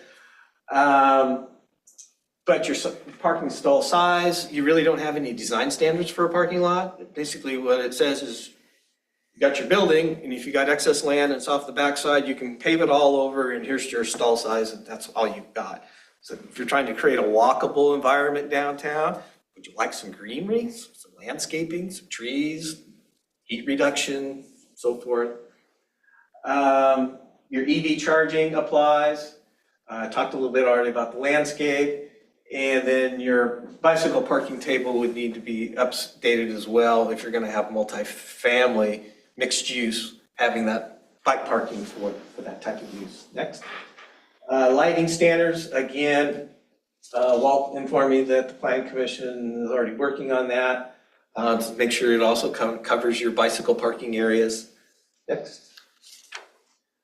Allowable uses, again, do you really want drive-in uses? You referred to motels. See nobody builds motels anymore. You build hotels. And so it's like, should that go away? And there's like boarding houses. People don't do boarding houses anymore. So there's some old nomenclature in there that could be struck out of the code. In your central business district, it needs to be fixed so that you cannot have detached single-family homes in your central business district. If you want your commercial, if you want residential, you want it above your commercial. But right now, the way your code is written, and as I interpret it, is like, well, I can build a single-family home in the central business district. That's kind of defeating what you're trying to do to create a vibrant downtown and economy.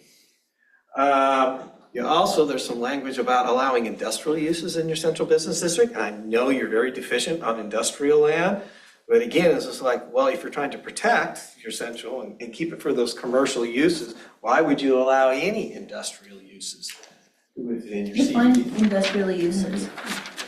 Manufacturing, metal fabrication, processing of product, whatever it may be. Your code talks about having a certain percentage that you can do within the central business district in a commercial space.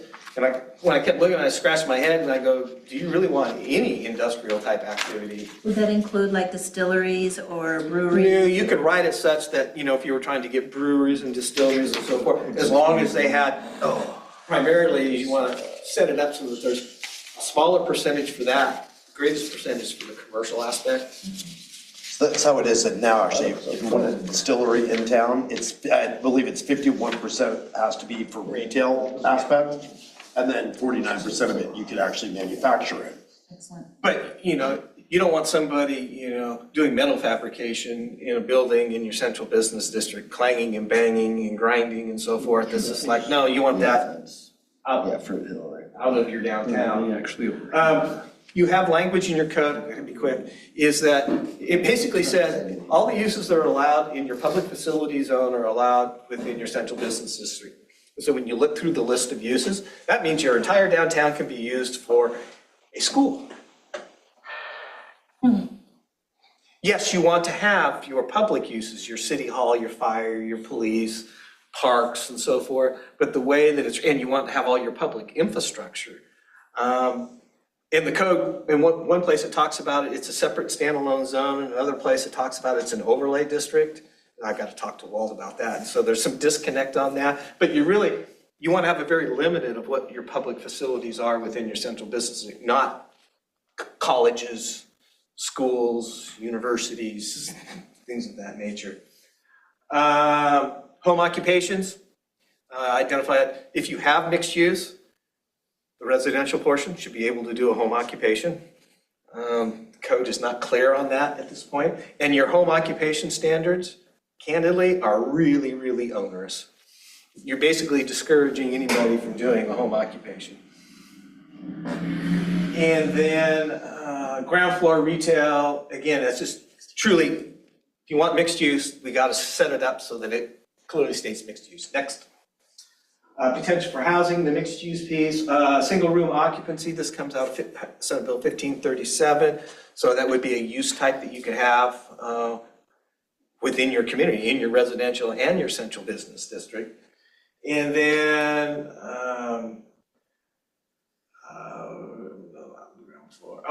and then making these revisions that you can't have the residential uses on the ground floor. You really want that for your commercial operation. Yeah, you have to have an entrance to get up to the residential, but you don't want to have necessarily units on the ground floor. Next. Permitting, we've already talked about the type 1 through 4 on the residential side. And then the miscellaneous, there are some zones that you have that are in your code, but there's a section that kind of starts off your entire code, and all of the zones are not listed there. They're listed further back in the code, but the whole thing that sets it all up, there's some pieces that are missing in there. And then there's definitions and so forth that need to be added, removed, and deleted.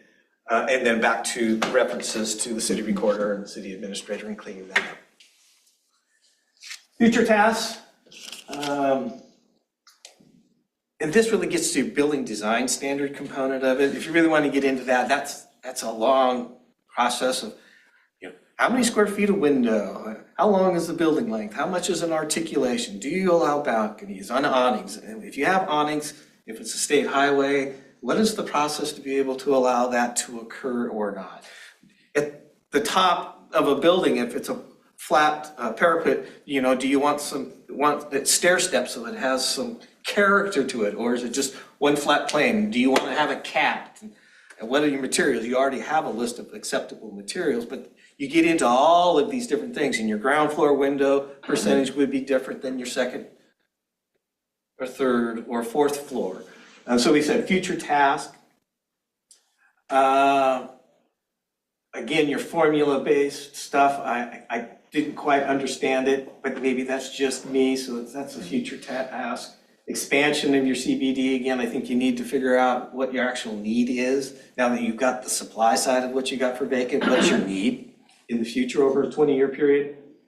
And then that can be accomplished in part through an economic opportunities analysis. But even once you have that, then you need to do a market study to figure out really what type of uses can you attract, and do you want to spend your time and resources on. So I'd like to go back through these topics like we did with residential, but a couple of things first. I knew this was going to be a lot, but I wasn't sure how much until we get into it. I think I'll work with Shelley. We might want to, because we only had one more meeting of this group proposed, and I think we might need a second after the public meeting to revisit some of these and go through the comprehensive plan. And maybe we can do something where, I don't know, we'll work it out, but it's clear to me that we need a little more time with these items. And then our other agenda items, we won't get to today, but I want to touch on them before we adjourn after this conversation. So I'm going to go back up to, what was the first thing here? This piece, the 45-foot height to allow for 1 floor of commercial and 3 floors of residential. Thoughts about that? I know Doug said it certainly doesn't require it, but it allows for that, and the mayor mentioned the old hotel. Any strong feelings about this one? Okay. I have personal feelings. Well, How tall did you say that? I think those count. Corner. That is not, it's not 45. How tall would you say this building is, Shay?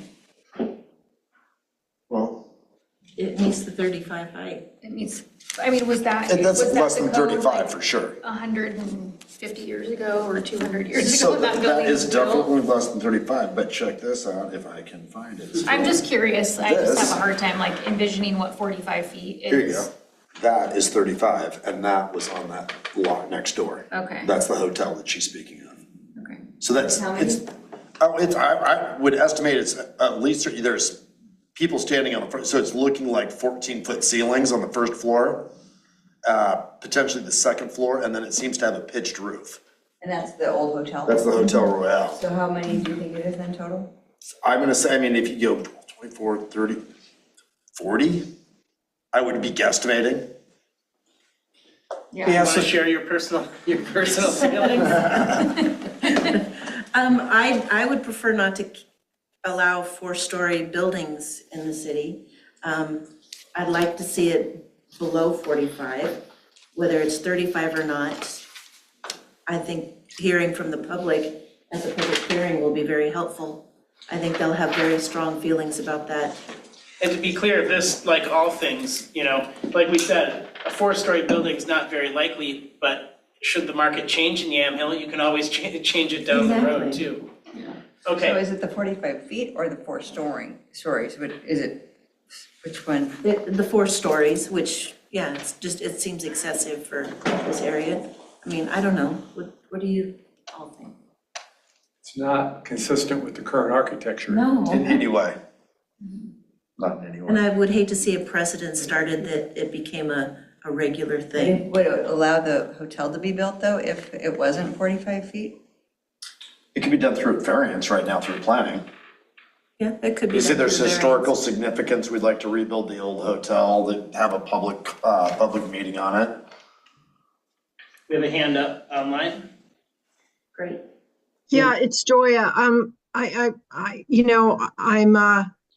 heard that it was the mayor, right, that said she was not. Yes, Joanne. Yeah, so I'm thinking about what happened in McMinnville and the 4-story, or was it gonna be 5? I can't remember now. Hotel that was gonna come into town, and there was a lot of concern about that height of a hotel. And I guess my question to you is, how does that impact Yamhill? How does that change what it looks like in Yamhill? And I think maybe, Mayor, that's what you're trying to say, that it's not going to sort of aesthetically work with the way Yamhill has looked in the past. Okay, and we'll open Correct. this to the public, but yeah, it sounds like there's, I don't know about consensus, but more than one person who feels this way. I'm just asking the question because I don't live in Yamhill, so I'm just hearing what's being said. And when it was brought up earlier, I thought, wow, that's really high for a community that doesn't have anything that is that tall. So, but you said it was matching certain standards, so it's not a requirement. It's not a requirement. It's that in my conversations with developers to try to make projects for mixed use pencil out, is they need 3 floors of residential above that 1 floor of commercial, because they need the residential rents to help support the commercial rents, because commercial space changes. Then you go to how things are being built, which usually you're getting 10, 12, 13 foot ceilings in the first floor. Then you got 2 feet of space for all your plumbing, electrical, and so forth. And then you might get, then your next floor is 8. And then 2 feet for all the plumbing, mechanical, and then another 8. And so when you start to add those up, I'm not saying it's right or wrong, I'm just giving you. But you were saying there was some Oregon state So code. just basically in order to achieve mixed use, many developers say, I That's the can't. development aspect. I'm asking about the measurement. About The the measurement, how you Oregon measure. structural Yeah. specialty So- code, how it's measured. Yeah, the Oregon Structural Specialty Sorry. Code is how you measure it. So with a flat roof building, you measure to the highest parapet. So if you had 45 feet, it'd be to that parapet. That parapet is usually a foot or 2 above the roof itself. But what you see is it looks like a 4-story building, and here's the But top. is it a requirement to match that? No, Okay, it's just how you measure it. Okay. Anything, Doug, why don't you just pick out key things if there are any on any of Can these? we go This is to the vision. drive-in, drive up? Thank you. So we Sure. have one coffee shop currently where you drive in, drive up to it. So if we said no, would that need to move? So if I could interrupt there, I believe if Walt can help me out with this maybe, I believe that building, the Scoggins Coffee Place was allowed. They have changed since then, that there are no drive-through windows allowed in Yamhill. And then that was left as a grandfathered situation. Is that right, Walt? I would have to look into that a little bit more. I think Doug's covered it, that it is allowed. They just may have modified the structure of the building. Let me look into that a little bit more and pass that info to Doug. Would that work for you? Yeah, the reason I ask is I think that the new gas station had asked for a drive-in window and they were told no. No, actually, they did apply for one, but they didn't meet I tell you what, keep on with the conversation. Let me look at something, okay? Be right Okay. back. Yeah, there are. Maybe it just didn't meet the code. Yeah, there are standards in your code. Okay. You're gonna have a drive-in, so that other application may not have been able to meet it. Sure. Is a broader question is like, is that even the type of use you want in your central business? So you're recommending we delete drive up, drive in? I would think that would be Keep very it to popular in pedestrian. town. They did not have that. So would Walk we into a building. grandfather in the one that's here? Yeah. Or It would outside? yeah. become non-conforming. Go ahead, Walt. Did you have I your mean, a hand up gas there? station is like a No, maybe drive not. up, drive in. I mean, you drive up and get It gas and you is. drive out. There's no window, but. Right, yeah. Okay, so we'll get back to us. Anything else on this page? signs okay to not change the sign regulations, but just change the location so they're all together? Oh, yeah. Okay. Building setback, this is the clear vision piece that Doug drew on the board here. I think you had some thoughts on that? Well, we have great examples in the city of buildings up to the sidewalk line and buildings that are cut so on the corners for vision. And I know that our police department, for safety reasons, would say right up to the line would not be their choice. We see a lot of accidents out on the main intersection because of inability to see past. Yeah, Especially being on the state highway. exactly. Being on the highway. And and the I- type of vehicles that go through these intersections. We've got, log trucks that need to be able to see way around those corners because their trucks are sticking way out front. Maybe if we built all the way up to the line, though, they'd put some stop lights over there. Well, that would be nice, but we Make can't them count on stop. the state to do that. That's quite a plot there. But I can tell you that in the planning section of this gas station, that angle was very popular with citizens. And building the square that was their original proposal was Yeah. frowned upon greatly by Absolutely. citizens. And we have a lot of buildings Yeah. in the city that have the cutoff. I mean, it's kind of a standard within the city. Well, it's what your standard is, and so, but we were looking at it based upon the grant documents, but looking at setbacks, and it's like, okay, you got zero setback here, you've got a small setback on the side street, then you got this angle. Okay, do you wanna change how you measure it or not to allow the buildings to go all the way corner? I have no ownership, I'm just asking the question. But here's the cool part, on the second floor, they can cantilever that corner right over the top, nobody would care. Before we move on to the next one, is everyone okay with going about 10 minutes over so we can get through this, and then I'll talk about next steps? Is there anybody online that has a problem with going 10 minutes over? Walt's ready to talk. Oh, they've got two hands up. Melissa first and then Doug. Go ahead, Melissa. You're on mute. Sorry. Must be that time of night. I'm gonna have to take off right at 8. I'm sorry about that, but please, of course, continue without me. And if any questions come up, let me know. I'm happy to follow up after. Thanks, Melissa. Go ahead, Walt. Okay, the issue with the drive-in is that they didn't meet the requirements for the layout. And so the issue is you can still have one, but there's specific requirements on how to access and sort of stack the cars. So didn't mean it. And they eventually withdrew that part of their request. Okay, Thank you. thanks, Walt. These are future tasks. I'm fascinated to hear more about this formula business piece. Future task for the CBD overlay. Parking standards. What are the highlights again, Doug? Parking stall size. Can you have loading requirements? Just like, can they do that in the street rather than on site? It just takes up a lot of space. We can revisit these, but Yeah. anything that anyone wants to say, right? They do. I was just saying they load in the street currently. They already load from the street. In most cases, yeah. I'm just going by what the code The code says. The itself, code yeah. says your building of this size, you have to have X number of off-street loading spaces. And every time I look at this, wherever I've practiced, I'm going, it takes up a lot of space. It's like, if you've already got a street, and even if some communities have signed it that says, loading occurs between 6 a.m. and 10 a.m., businesses often open at 10. All right, schedule your deliveries such that they come in this window and they can use the street and do their loading and unloading, and off they go. Jenny?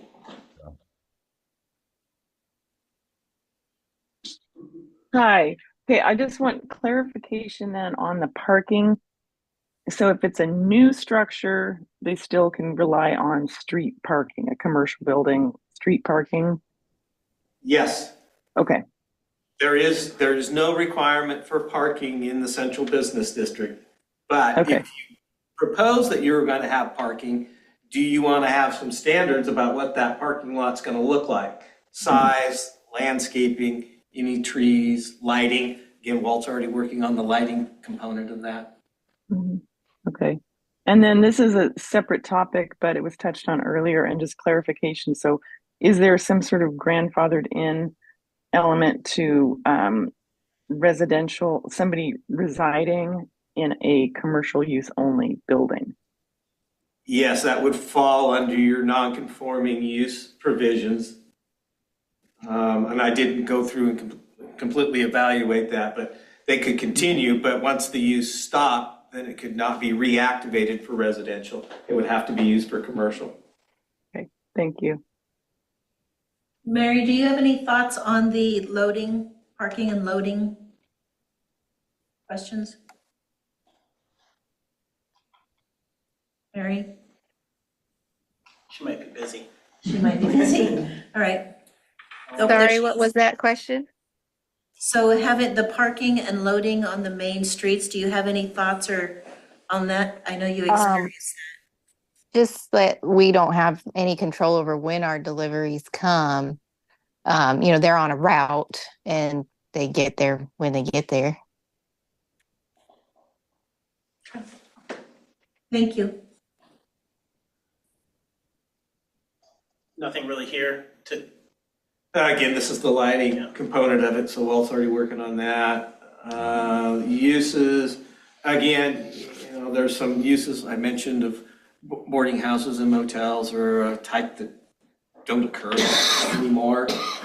Those could be stricken out of the code. We talked about single family. It's not allowing the single family in the central business district and not allowing your industrial uses with that caveat. If you have a commercial and you have a distillery out, as long as the predominant square footage is for that commercial activity, that would be all right. Something can be written clarifying and limiting about these public facility uses so that somebody doesn't look at it and says, oh, we can build a brand new university downtown Yamhill and take everything out. Good luck with that. And and then your home occupations, making sure that, if you have a mixed use and you have residential, they can do a home occupation. And then just, adding some language here and there in the code that in the central CBD that says you can have mixed use. Doesn't mean every project has to be mixed use. It's allowed. Allowed to occur. Questions or comments on these provisions? You should take out single-family homes in the central business district. Yeah. I agree, definitely. This one, again, is mixed use, SR, single room occupancy, and make revisions that residential uses are not allowed on the ground floor of a mixed use. State law, Yeah. SRO, you got to, and I think it's just clarifying, if you want mixed use, get the type of mixed use you want. Do you want residential on your ground floor? Given the size of your CBD, I say, no, you want it on the upper floors. So the type 1 through 4 process we've talked about. This is some cleanup. And then we mentioned those future tasks. So thanks, everybody. Just a few things. One is, as I mentioned, Walt and I will talk to Shelley. I think we need to talk again before Walt starts drafting new code.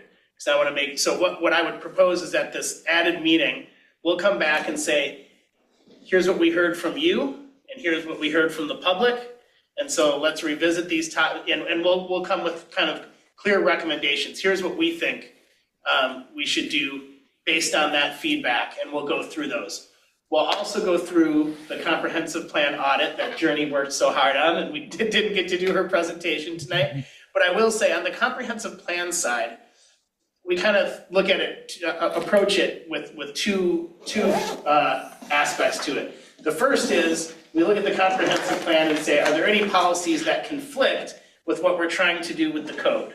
And we fix those. And then the second piece is, are there any policies we could add that would better support what we're trying to do? So hopefully you can see the distinction there. One is like remove anything that conflicts with what we're trying to do. The second is add things to support what we're trying to do. So we'll go over that with Journey as well at this next meeting.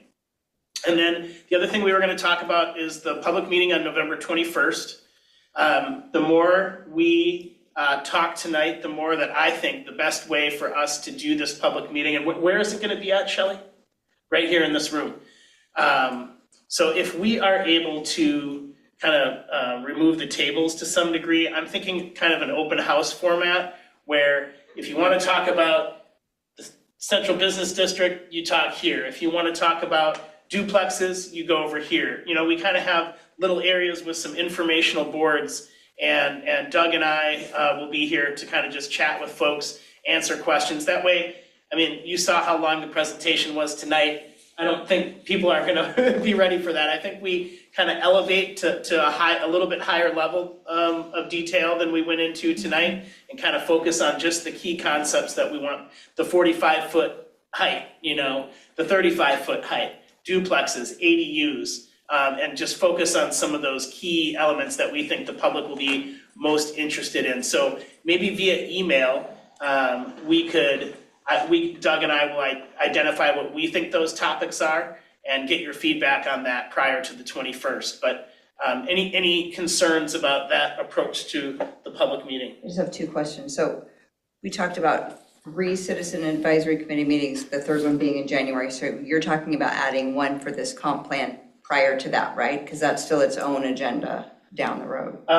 We'll have to look at contracts and timing of things. Okay. But maybe this third meeting happens in January. And then we have something And then after. we push out a little bit for. So 4 meetings, everybody. Sorry, I said 3. And then the public meeting, is there going to be an opportunity for, at least before people go to their independent, for sort of an overview to everyone? There's two ways of doing that. So typically in an open house format, people can come and go when they please. If we think that a presentation, so what we would have is the first, say I'd be standing at the first station, and as people come in, I would talk to them I would give them that high level piece. Another way to do it is to have we're gonna have an open house at 6 p.m. and there's gonna be a presentation from 6 to 6:15. Like, you can still come and go when you want, but if you want that presentation, be here at 6. I think the like that. community, and you can correct me if you disagree, but I think it would be nice to have everybody hear the same thing, or have the opportunity to hear the same overview and then delve into what they want to delve. Okay. I think they would appreciate it. We can do that. I think what we might do is keep this TV here, remove the tables, have the chairs kind of in the middle with the stations around the outside so people can sit, hear the presentation, and then get up and kind of talk about the different topics. Okay. Unless there's any objections. I just don't want to go through a lengthy presentation and get into a level of detail that people might not be thrilled about or interested in. I think focusing on some of the issues that you all raised tonight is of things you were in support of or things that were concerning to you, that's where we'd want to focus our energy. There's also the opportunity, if you do the overview and then you're just focusing on the pieces that came out from tonight, to get more feedback from the public. Everybody might want to chime in. Would you want to do, okay, let's take a step back. Maybe I'm off base though. Maybe we just want to do presentation and then large group discussion on the different topics. What do you think? Your eyebrows are not hiding. Are you worried about that, or do you like that? I feel like it would be more productive, because I feel like it would be more productive for you guys to manage the room, just because I feel like you could get stuck with 1 or 2 people talking to you in that corner all night about one thing. Mm-hmm. There will be those that will want to monopolize the questions.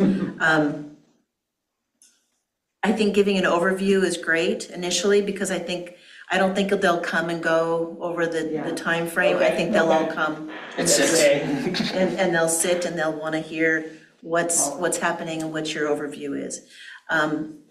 They will want to ask questions during that process, so you'll need to determine if you want to set a boundary or if you want to allow those questions at that time. I'm good at that. Okay, so that's up to you, but they will ask questions and they'll bombard you with them. Sure. So how you want to handle that, I'll leave that to you, but know that it will be happening. Okay, well, forget everything I said at the beginning of this. We're going to do a large group presentation, still remove the tables, so we'll just have the chairs.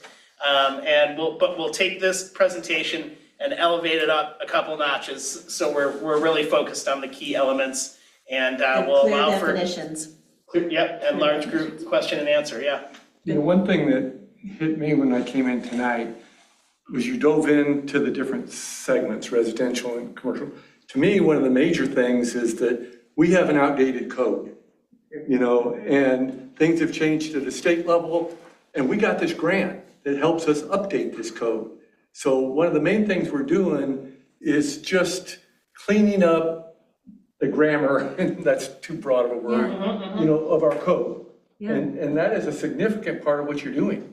And then as we do that, there's a couple policy things, you know, that has to be addressed too. Size of buildings, setbacks, you know, parking.